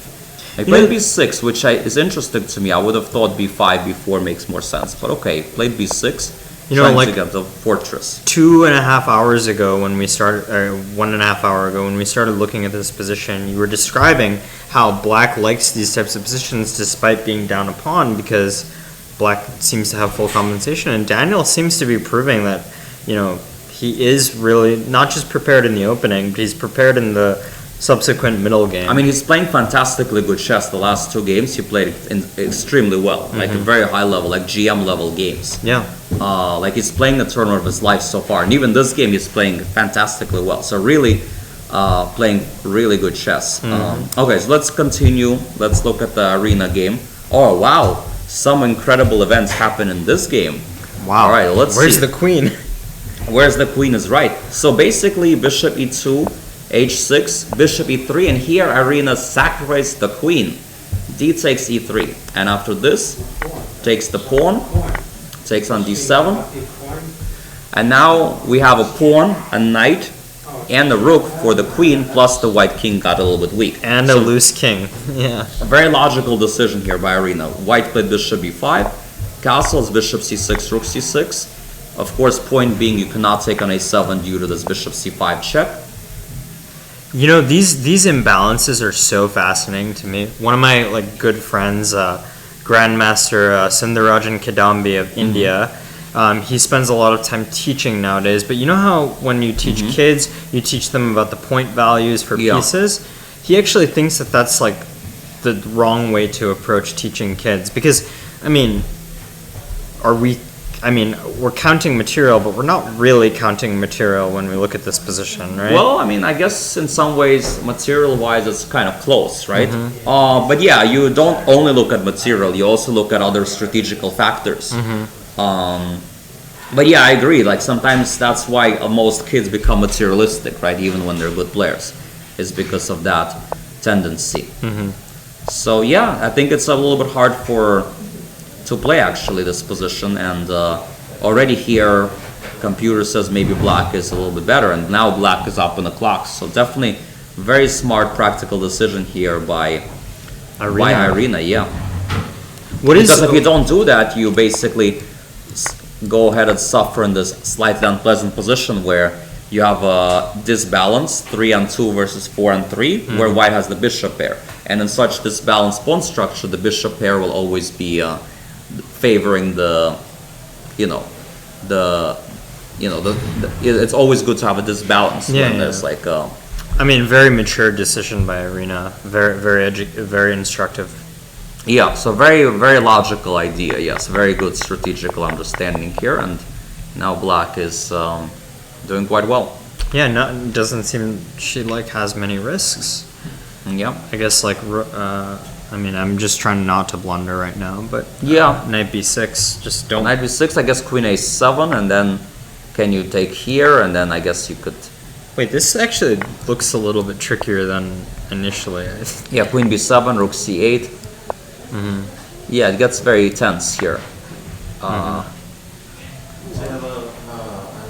Oh, amazing! Oh, we have cats. Okay, wow. Let's see. We do have a current winner of one of the games. So cats looks like he's winning now, and yeah, he already won. Would you like to do a Yeah, sure, quick let's- interview, Alex? Alex and Alex. Yeah, sure. I didn't actually know which one I was referring to. All right. Hi, Alexander. Welcome to the show. So, first of all, tell me a little bit about the game. What inspired you to start with G3 and move 1? I think I know you usually play 1e4, I guess. Yeah, I had a pretty bad game in round 2, just out of the opening, playing e4. Yeah, against Kyle. Yeah, which I went over with Kyle in the interview. Yeah. Oh, nice. Yeah. So up and down battle, very interesting game. Yeah, so I decided I needed to fix my openings a little bit, and in the meantime, G3 I can't be worse, so Yep. might as well.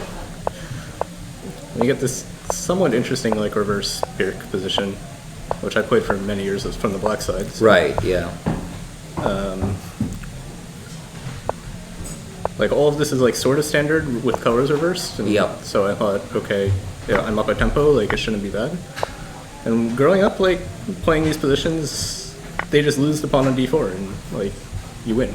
But apparently in the modern world, people have found better ways to defend the pawn. Yep. Yeah, So what do you think was the first critical moment? I thought right here actually, because up until here I'm just autopiloting, putting my pieces on squares that attack the d4 pawn. And now he has to make a decision between something like bishop d5 or a6 or a5. Yep. So you went for a5, changing the pawn structure, forcing b5 sort of. Yeah. So I mean this is a very concrete operation now because Knight a7, all of this comes kind of forced. queen f4, c6. Now I was thinking if I was white here, I was thinking maybe I would prefer to go for this position, which seems kind of risk-free. You have a good center, you have open b file, you can always chase away the knight. And it seems to me that this is kind of like a nice little pleasant position for white. Yeah, I was calculating this. So first of all, I wasn't expecting c6. I was expecting c5, which c5. I think Okay, does force me interesting. to actually. Oh take yeah, c6. it does. Yeah, so c5 would of course been much more practical because it doesn't have a downside. Yeah. Right. Because if you don't take, then I'm gonna go b6, and then this bishop kind of is suffocating, and there's not much counterplay. Yeah, so I agree. I think it c5 basically would have forces made more sense. But okay, so he played c6. Yeah, and so here I'm thinking that I spent most of my time calculating c5, and so I thought about queen d4, but I figured okay, if the position after c5 was so good, then he would have just played it. Oh, not necessarily. I mean, it's not always, and sometimes there's a psychological thing where it's a good idea to play something where they will regret, oh well, why didn't I play c5? There's also that kind of psychological moment, even if they're equal values. Sometimes, trying to quote unquote punish them for a certain move could be an interesting psychological I think in moment. hindsight, if I have this again, I think I would have taken on d4. I very much overestimated this position. Yeah, I because- guess it looks really good for white, but yeah, bishop a2 was a strong move that I disturbed sort their of harmony. this. I knew he could do it, but I didn't really take it super seriously. Yeah, because I didn't surprise. see this queen d6 fall up initially, and then my queen's almost trapped. Yeah, you had to go. Well, I guess there is still this resource, but it's not so simple to play. So yeah, you ended up playing this, but yeah, here it's kind of the very double-edged. Yeah, so around, I mean, knight c4 was kind of desperation, because I thought I was in serious trouble. Yeah, so when you're in trouble, it's good to kind of change the course of the action. Yeah, because I couldn't find a move. Like, if I take on b3, then ab, I think I just don't have any moves anymore. Right, it's kind of difficult. It's not that bad, but it's kind of hard to play. Yeah. So knight c4 was just kind of an attempt to... Yeah, cause and he some played queen confusion. e6, which is interesting. I guess you could also have just taken here and play bishop c5, and he's probably kind of risk-free, but... Yeah. Yeah, there's also a lot of ways to win an exchange that we spent a lot of time calculating. Like, you can take bishop g5, for instance. Oh, you mean knight takes, right? Yeah, and bishop g5 here.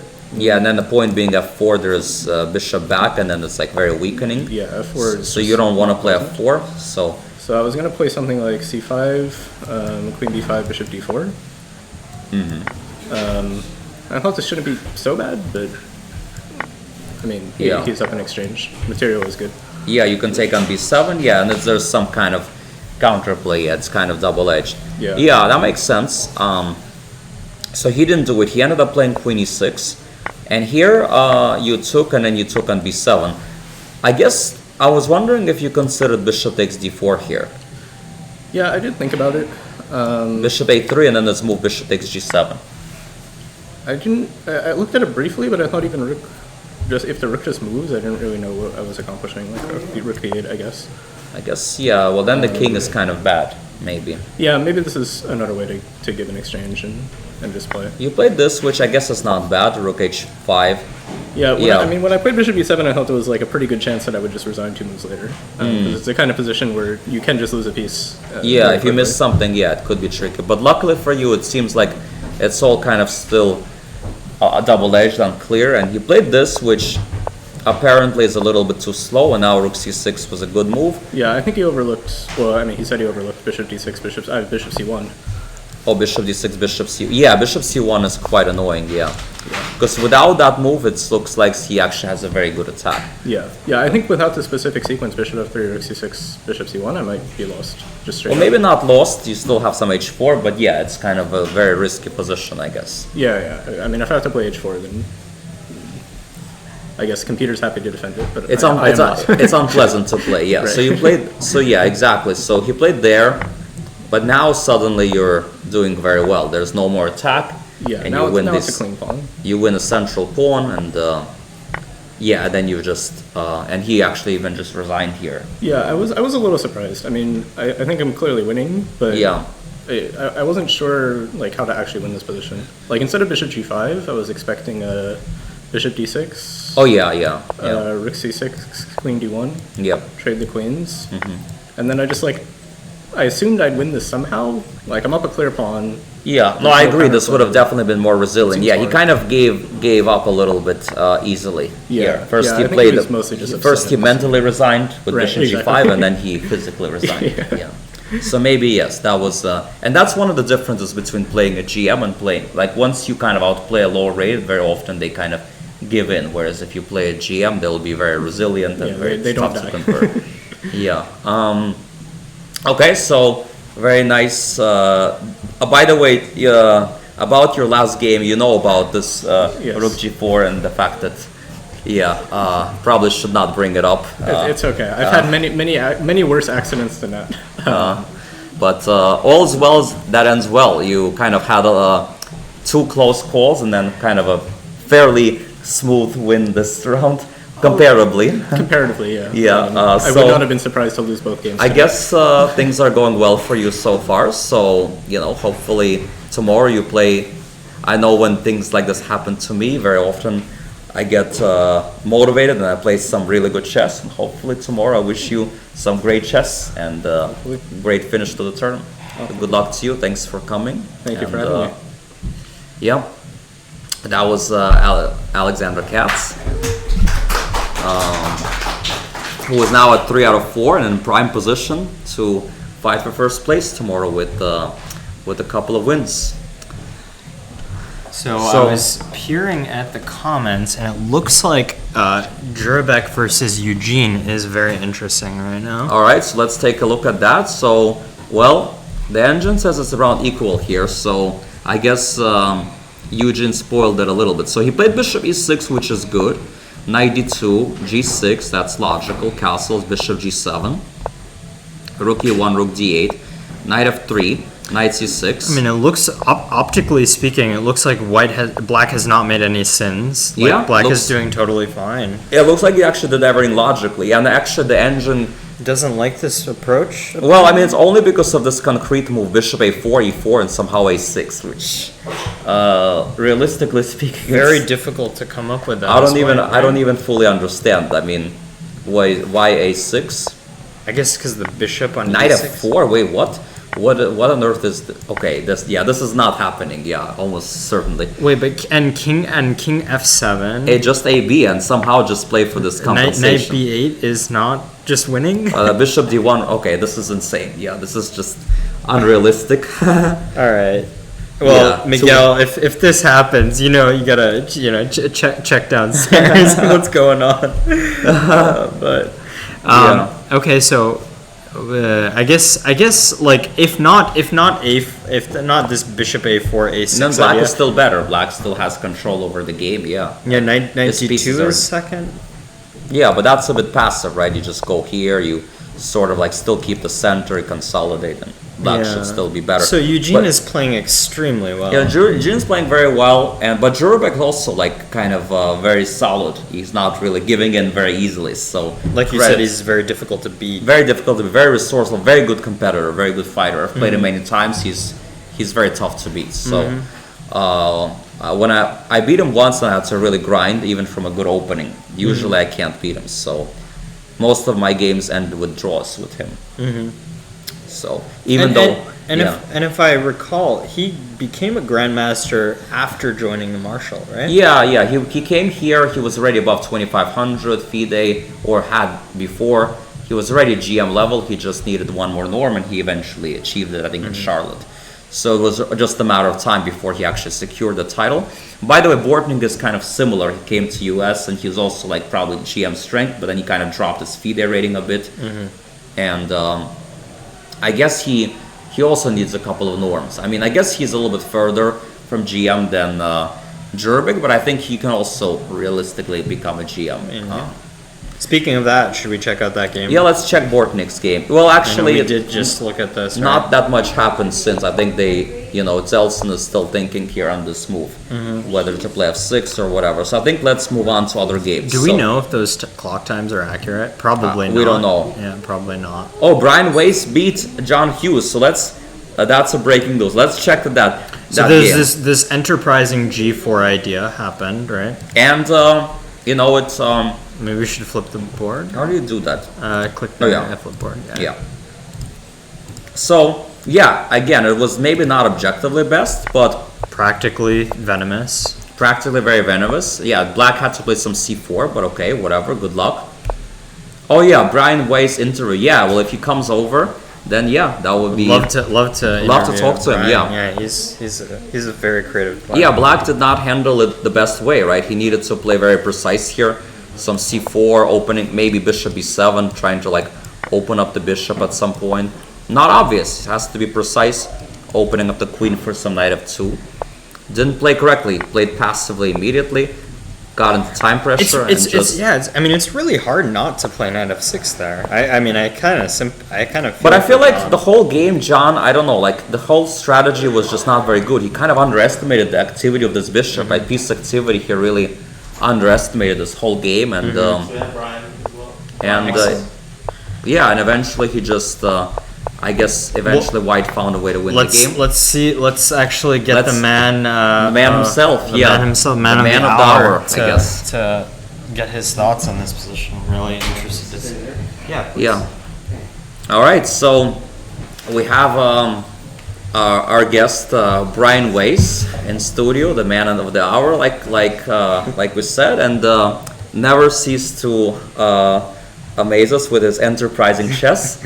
I've had experiences like that with Brian in our own games, always very interesting games. So first of all, what inspired this interesting opening choice? E3, knight c3, f4. Okay, well, at least one of the factors is I was told by our other commentator that if my game is not really going to get any attention unless something interesting happens. So I thought, well, okay, I have that part, and also I was told like before the game he was going to play some like open Sicilian that I didn't really want to go into, so I just felt like to take it out of the theory. So, Makes sense. So and yeah, E3 as well, and I've been trying to get a one win with each first move on either side. So I actually only have a few. Really, I've gone all 20 black moves. I have only ones left for white are D3, E3, and knight F3. So I thought, okay, I'll try to go to E3. That makes sense. Very interesting motivation. Yeah. But why knight c3 here instead of let's say d4 or D4 knight because f3? I don't really like the stone. I don't think the stonewall is very good. So I No, not stonewall, but you can play knight f3 and then yeah, c4. I guess that's true, but it's kind of like too much theory still. Well, maybe it also is like a semi-Slav where you played like it was knight f3, knight c3, and e3, but he hasn't committed to c6, so there might be like some improvements. So I played knight c3 because there's one trick after e5. White has queen h5. Oh, that was the idea. Bishop b5. I was about to ask you what happens if e5. Yeah, and then queen d6 is the best move here. Yeah, then knight f3, and it gets knight like f3, a completely e4, tricky. queen e5 check. Yeah. Oh wow. Quite fun. Yeah, And it's a then tricky opening. His best move was king It's still d7. okay. King d7. It's still okay for black though. So Yeah, but you were prepared, and he's not. I was You would have been prepared for like that, shocked and like yeah. Very So good I was really surprise. hoping he'd fall for that landmine, but he played knight f6, and I was a bit frustrated because now there isn't really a great. Yeah, there isn't really a great move, and I think the reason I play f4 is just because I was looking in the if you turn on the book here. Oh, book. After okay. knight f6, yeah. I thought I go in the master database, and you go back a move. F4 was the most common move in the database. Oh, so I I thought, see. okay, I'll try F4. That makes sense. And I play it kind of like a reverse Dutch defense. That makes sense with the weird knight c3. Yeah, but knight c3 is it's a very strange move even there. So Yeah, here I was very surprised. Like I think I would have probably played a6 yeah, I expected. first. I thought maybe a6 he'd go. Yeah, but he played knight c6 and then a6. This is And then very a6 strange. a6 shocked me. That was I did not expect that. After bishop d7, I actually was thinking like playing like something like bishop e2 here. Really? it might not even be, it might not be any good, but like okay, D4? it's probably just not good. Yeah. Not a good move. Or I could have just like Maybe castles then a6 And at but least I here, didn't bishop really, e2. Yeah, I didn't really want to give it the bishop if I'm not going to get a double pawn structure. Yeah. So I wasn't actually sure exactly what I do with the bishop d7. So a6 just made my life very easy. Yeah, I was very surprised by that. I mean, you get like a good Rosalimo with the knight kind of makes sense. So Yeah. But that's the thing. I guess with John Hughes, he gets into time pressure. I guess the best way is to get him out of and theory. it didn't help that he came 20 minutes late. So Yeah. it kind of hurt his clock. Yeah. Yeah, and then after that you played pretty logical chess, but then you came up with this very enterprising move G4, Oh, and this which I Twitter know does the not like engine that. doesn't like, but I thought we both thought with Akash that it's a very interesting practical decision. So what made you decide to play G4? Well, because I actually was a bit disappointed in myself that I didn't try to like do some something to stop Black's queenside counterplay. Like knight, I thought about like knight a4 and c4, like kind of things to stop the counterplay. Knight a4, b3, c4. Yes, something. that kind of setup. or maybe even earlier. Yeah, maybe. Yeah, B3. maybe even earlier. So I thought, okay, I kind of just let that slide, and Yeah. now he's gonna get an advantage on the queen side. I have to just go on the king side now. That makes I have sense. to kind of just go for so broke. at that point you kind of. And here I actually had a really good idea, but that doesn't really work. E5, knight d7, f5, e takes f5, e6, fe6, queen e6, and now he can play knight f6. But I Yeah. thought like say knight f8. My idea was knight f8, knight d5. Oh wow! Huh. Yeah. That's pretty cool. Yeah, Yeah, you calculate some very interesting lines. yeah, but he has knight f6 there, so it doesn't really. Although work. truth be told, it's still interesting. There's Okay. like other Wow. ways to play. I just thought if he can like get a knight to f8 and e6, that it just is not going to work. So I just thought, I I can't guess really it go. still for it this. still works somehow, Yeah. but yeah, chess is a complicated Yeah. game. Okay. So yes. And also queen g3 is not bad, and if he castles it again f5, Yeah, I didn't really. Maybe I should consider this. and if g6, then Yeah, and I felt like g6 would be just a roadblock, and I couldn't get through that. So yeah, but apparently it's still tricky. But yeah, anyway, so you decided to go g4, Yes. And it worked. He did not react well. In particular, I think his biggest mistake is just he underappreciated his bishop. Yeah. Like even here, like he should have played c4, and if you take, activate his bishop. Just sacrifice the piece. Well, it's not exact. Well, actually, it is a piece sack. Oh, But, but it's very powerful. I see. Yeah, I might have actually just taken the piece. I didn't. I kind of underestimated this kind of piece sack. Yeah, his bishop becomes very strong. Yeah, I didn't think it would be good to sack the piece, but no, it's dangerous. Yeah. Yeah, no, it's very hard. Yeah, to play like this. So the point is, I think he just underestimated his bishop somehow. No, g4 I think was a very good practical choice. Very Yeah, and it made him think for a very long time. exactly. I think practically speaking, it was very good, and yeah, he immediately kind of didn't react very well, and then your attack just Yeah. was very strong.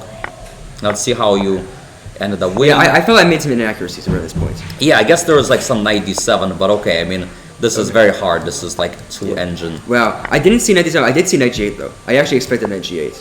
Here. Yeah, knight d7 is the only move after which he's not Okay. losing, but it's almost impossible to. Yeah. I guess you have to play knight f2, Okay, but go slower. this is really. But here I thought I made after knight g8. I think I made some inaccuracies though. So Oh, after knight g8. So. yes, I should have taken immediately. Oh, okay. Well, queen f2 is okay. Yeah, I guess queen f2 is still okay. The rook h8, bishop h4. No, it's good. Knight h4, queen g3. Apparently queen g1 somehow. Wow. Rook g8, but okay. Wow. Queen g3. Knight g4. He has to go. He has to survive. And then I thought, okay, I'm just winning a piece, and he has not much counterplay. Yeah. No, I mean I think you played very well. And I I came don't- with this knight f6 idea at the end. Oh yeah, yes, and then you win the rook. And then I guess No, I think you played brilliantly. Yeah, I mean, E5. I mean, you didn't play like an here engine. one trick though. I thought like queen h2, he might actually get some counterplay, like cd3, Yeah. and get like he has his pawn center, Yeah. and I don't want to go into that. So I just thought No, knight you, f2. is no, much you better. played really well. No, I was very impressed. Thank you. And then I guess now you won pretty shortly after that. Yeah, he resigned here. No, great Yeah. game, Brian. Very impressive, you. very enterprising. I know I always struggled playing you, so I'm not Uh-huh. surprised that you won such a great game. Thank you. Speaking of question, Can I just ask? So, Brian, Alex and I were having a little bit of a discussion about you stylistically, Yeah. and Alex was saying that you're very much a calculator, hard worker for the board. I feel like you're a very intuitive player. How would you? If you Yeah, could describe your I really style? think I used to be a big thinker. I used to tank on the clock all the time until I was like maybe until just the last 2 years when I started coming to the Martial Club very often. I played the Thursday night actions and Martial Masters, and I had to train myself to play intuitively. And okay, so basically, so I think nowadays, even in like the classical games, I'm playing a lot more intuition than like. Well, yeah, also you have to calculate too. You can't have not. You can't. It's not one or the other. You have to do both. But I would say that I lean towards intuition. yeah, so that's interesting. So basically, Kasha's question was, does Brian consider himself more of an intuitive player or more of a calculative And I guess player? like G4 is a good example of that. Like, I didn't do like so much calculating of lines. I just thought like intuitively like G4, and I didn't see this piece stack that he had. But like if I just go G4 and get a rook to G7, then this Yeah. would be very strong. No, and I think it's I think it makes sense, right? You kind of take it's called a calculated risk, right? Like I think it's a good style to have. I mean, you sort of calculate some important lines, but you also trust your gut at the end of the day because you can't calculate everything. So it's like I think you're finding a good balance in your chess, and it's very good to see. There was one person asking here, ask Brian about his obsession with Hans. So I don't know what I'm supposed to say about that, but Brian, you could say if you want or not. I don't know what that's referring to, but yeah.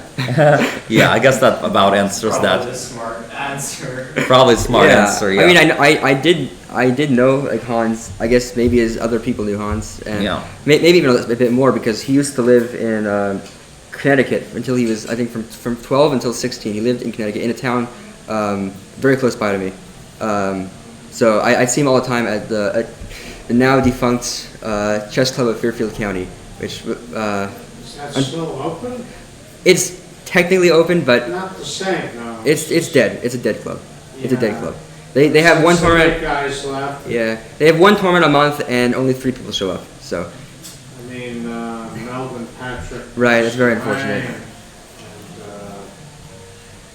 And Ian Harris, he just dropped out of it. Everybody kind of dropped out there. Dan Yeah. Lowinger So, used to yes. be involved. He's gone.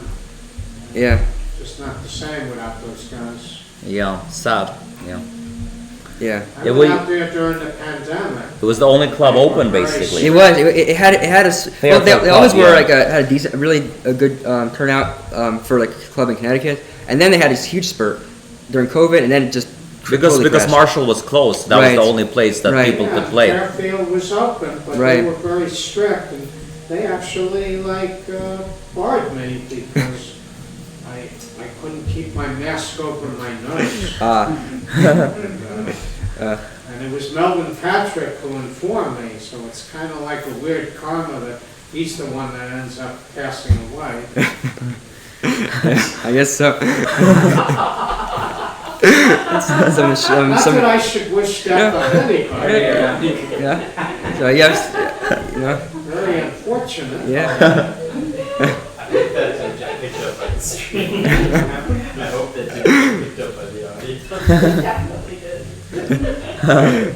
Yeah. That's the Marshall. All right. Well, Brian, it was entertaining having you in Yeah. the studio. Thank you for showing up, and Yeah, thank you. good luck to you. Hopefully, Appreciate it. you'll Yeah, play it's, some it's, good only, games. it's probably only get harder from here. So Gonna get harder, Right. but you got a chance to play some great players. Hopefully, continue playing some interesting yeah, games. we'll see. We'll see what I play tomorrow. Any games that you found interesting while you're down there? Oh, yeah, there probably were. I'm not thinking of them right now. Oh, okay. Well, obviously the top boards is interesting. Yeah. Top boards is interesting. Let's see how Yeah. Brewington was able All right. to beat Thank you. Christopher Thanks for Chabris having me back. in the end. So, oh wow, so Black here played this move c6, going for this concrete d5 Yeah. for that center, and So why wow. went for this rook g6, So- which I guess it So I just think the doesn't- last time we left this game on stream was rook g4 king h7. So I guess Oh. he was spending a lot of time. Must have spent a lot of time on rook g6. Look, what was his time before this? yeah, spend 8 minutes or something. I mean, that seems like not enough time for that. Oh, guess he wants queen c2, queen c6. Yeah, I guess he just misjudged something. I don't know. I guess he thought he was maybe spending so much time on rook f6 95, and from a calculation perspective. But even that doesn't really work. Yeah, so I guess, just really misevaluated. Or maybe he thought it's just desperate. Maybe he thought it's much worse, but it's actually not that bad. So yeah, very desperate. That's move. true. A little I surprising. mean, those pawns are intimidating. Yeah, a little bit desperate. And then after that, Black just won kind of easily. So now a nice bounce back day for Brewington after losing kind of a tough game to Daniel Johnson, who just played an amazing game against him. Speaking of which, let's see how he's doing against. Oh, this is Grant versus Arena. Against Raja. So wow, look at this. Like he's outplaying. Okay, so first of all, the last few moves. Okay, he played knight b5, king d3, knight a3. Okay, so he goes back knight b5. It's a fascinating maneuver. Yeah, so if I go rook f2, what's the point if I go knight b5? I guess I can go for this position, and this is still sort of good for white, but you played this, and then you played a4, but that move apparently doesn't really work. Takes. Wait, did he miss something? Oh, did he miss knight a2 or something, and then knight takes c1? I mean, he must have miscalculated something. Kind of an exotic looking tactic. Yeah, knight a2 is very unusual. Yeah, and then b5, and now the king is gonna join the party and blockade the pawn. But Black's suddenly becoming better here. And is he still down a pawn? Oh, No, he he's took it not. on c3. No, He took he's it on not. C3. He's at the very least not worse. So very impressive. Yeah, he's playing this. DJ is Very God. high. Somebody's saying. Okay, Mikola Bortnik. Let's see our leader. Okay, when this game, not that much has happened. It's still kind of more pleasant position for Black, but really, we don't really know the clock, so nothing too much is happening here. I see. If I was a betting man, I'd probably put this as both players are very strong. I think maybe a draw is probably the most likely result. Yeah, I think so. I think Joseph might actually win this also. It's possible. But who knows? We'll see. Grand Zhu against Irina. So Grand Zhu managed to consolidate somehow. He's now better. So let's see how that transpired. After this beautiful queen, quote unquote, sacrifice. Yes, but here Irina didn't manage to find this precise calculation, and seems like Queen H4 was a very strong move, attacking the rook and suddenly kind of consolidating. So I Right. guess in the end it was very enterprising play, but somehow Irina didn't follow up very well. White's king is now very good, and There was something about Black's Irina's pieces that just felt like hard to coordinate. I remember we were looking at this right before. I think it was like at Bishop C5. yeah, I guess also it's like even Bishop C5, it's unclear if it's the best move, right? Like maybe Knight C5 is better because you cannot take, of course, because of Rook A6, and then you're just sort of consolidating, right? Like that might have just been more practical and put the bishop, let's say, on F6. So yeah, just Irina didn't manage to find best squares for her pieces, and yeah, it was like one of these risky ideas, right? It looked good if engine would play it well, but maybe practically it's not so easy. But I think what she did makes sense, because if you don't go for this, you also get some unpleasant endgame. So yeah, now it's like, I guess she has to defend this. But I guess even like if we were to turn off the engine evaluation right now, okay, Yeah. so I guess she plays Rook C7, but I mean, what is so bad about her position? She doesn't have any weaknesses. It looks like F and E pawns are going to roll. I think the problem is that just pawn majority, and eventually you're going to make a passed pawn. With the queen supporting it, it's going to be kind of difficult to deal with it. And it's not easy to push these pawns because the queen's always going to create counterplays. So Yeah, it's, I guess Black has a solid position, but solid is not good enough, because eventually White will make progress on the queen side. yeah. If That's let's say you take fascinating. away like an e6 pawn and the a pawn, maybe then there would be a different story, right? Then it's not easy for White to make progress. Yeah. But as it is, it seems like it just and materially White's a little bit better, and White's consolidated. So I guess that's the engine eval makes sense. I guess you still need to try to do something with the pawns, but F5, King F7, Rook Yeah. E7, E5. but it's not easy. So it's going to be a tall order Yeah. for Arena to save this one. Oh wow, board 2 result is in? What? It was a draw. Oh, Okay, maybe- so Roger Harshid drew against Daniel Johnson. so. Must be some transmission, the 15-minute delay, right? Yes, and eventually they made a draw this game. So I guess we'll check on that when the game is over. Actually, Miguel, could we get one? Okay. All right, so let's take a look at Hamrakulov against Eugene. Let's see if anything changed there. Any headway on that game? Oh, lagging. Okay. All right, so in this game it was So did Jurabek no, find this? he played A6 alien, right away, which is more human. but he didn't find it with pair it with Bishop A4. Yeah, that was just insane. Yeah. Yeah, it's sort of like Yeah, and Disgusting here now idea. Black. Okay, he did find some tactic, but this one sort of Black consolidates, and now Black continues to be a bit better. But again, it's still tense, and it's not going to be very easy. and this pawn Oh. structure is beautiful. There was a game we haven't given very much love in a while, and that is Liam Putnam. Sorry, that is Leif Pressman against Chloe Gao. Oh, so Chloe actually, so your idea originally of King G7, she opted for H5 here, and I think that strategically like really put her under some tough pressure. Well, I 'cause think she's stuck. I think it's the point is that I guess the thing is like maybe the pawn endgame is. Oh no, She's actually, down a pawn. Yeah. She's Well, down. actually, wait. Is this pawn endgame actually winning though? Wait, this pawn endgame might be winning, by the way. Takes on King H3 because I'm gonna go G4. My G4 king gets and then- active. Yeah. Yeah, and then if F5, I guess I go back and then I come in like that. And this kind of position might be winning. I'm gonna run you out of moves. But of at some course, point. like if you're looking at that type of that position, like you're gonna take on B7 before you like think about this pawn ending, right? No, but I think Leaf made a big mistake. He's played it in like 10 seconds. Because I mean, if the pawn endgame, if you let's say spend 10-15 minutes on calculating, if you can calculate to mathematical win, you just win the game on a spot. Whereas after Queen B7, you may or may not win. So this is what I mean by being. This is exactly the kind of lazy. This is the GM level. This is a lazy kind of decision, right? Not even. Okay, it's one thing if you spend 10-15 minutes calculating Queen F8 and then go Queen B7. Because the thing is, in a position like this, it's not a big deal to have that extra time even, right? So this is just, in my opinion, if I played this move fast and missed queen f8 being winning, I would have just kicked myself for being lazy.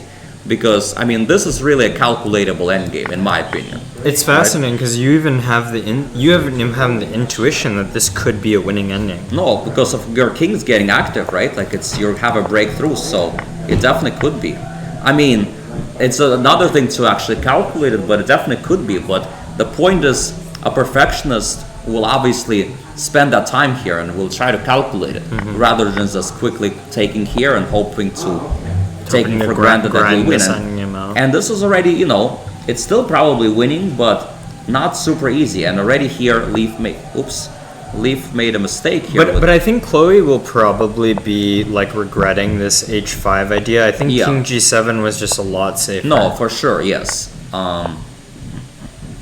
So I mean, this is suffering still for Black, no?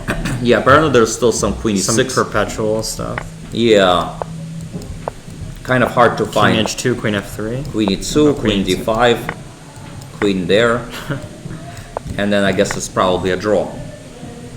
Yeah, queen endgames, just like pawn ends it's all calculation, mostly. Yeah, so here d5 apparently again, queen endgame are hard for a player like me.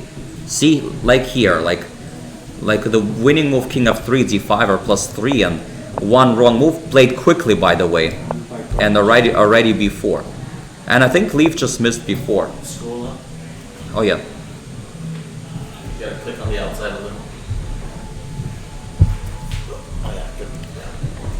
Yeah, maybe Leaf just relaxed early, thinking it's like going to be an easy win, and just. I mean, f3 feels like an extremely irresponsible move, right? Yeah.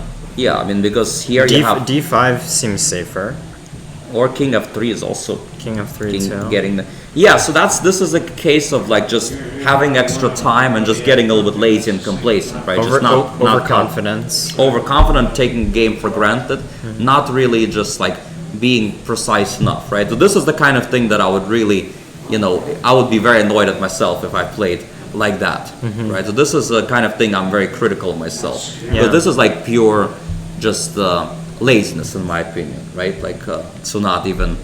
Yeah, I've only played Chloe once in classical, and she had I felt like I was better. No, Leaf is not weak. He's a good player. He's a good practical player. He's a good rapid player. But this is the kind of thing that definitely prevents a player from like reaching IM/GM level or like getting to that next level, right? That little bit of laziness in very exact type of positions like pawn endgames and queen endgames. But what I was gonna just speak to is I feel like Chloe's definitely like she's from what I've seen, she's quite a resilient fighter. She's not gonna just like give up. Exactly. And, sit down and just get beaten in this queen endgame. Yeah, because Chloe works with Arena. Arena's also a good fighter, and she taught her to fight. She's a very strict coach in many ways. So, she's like no nonsense type player, type coach, and she trained Chloe in a good way. Also, Chloe was a player who always played opposite section and stuff like that.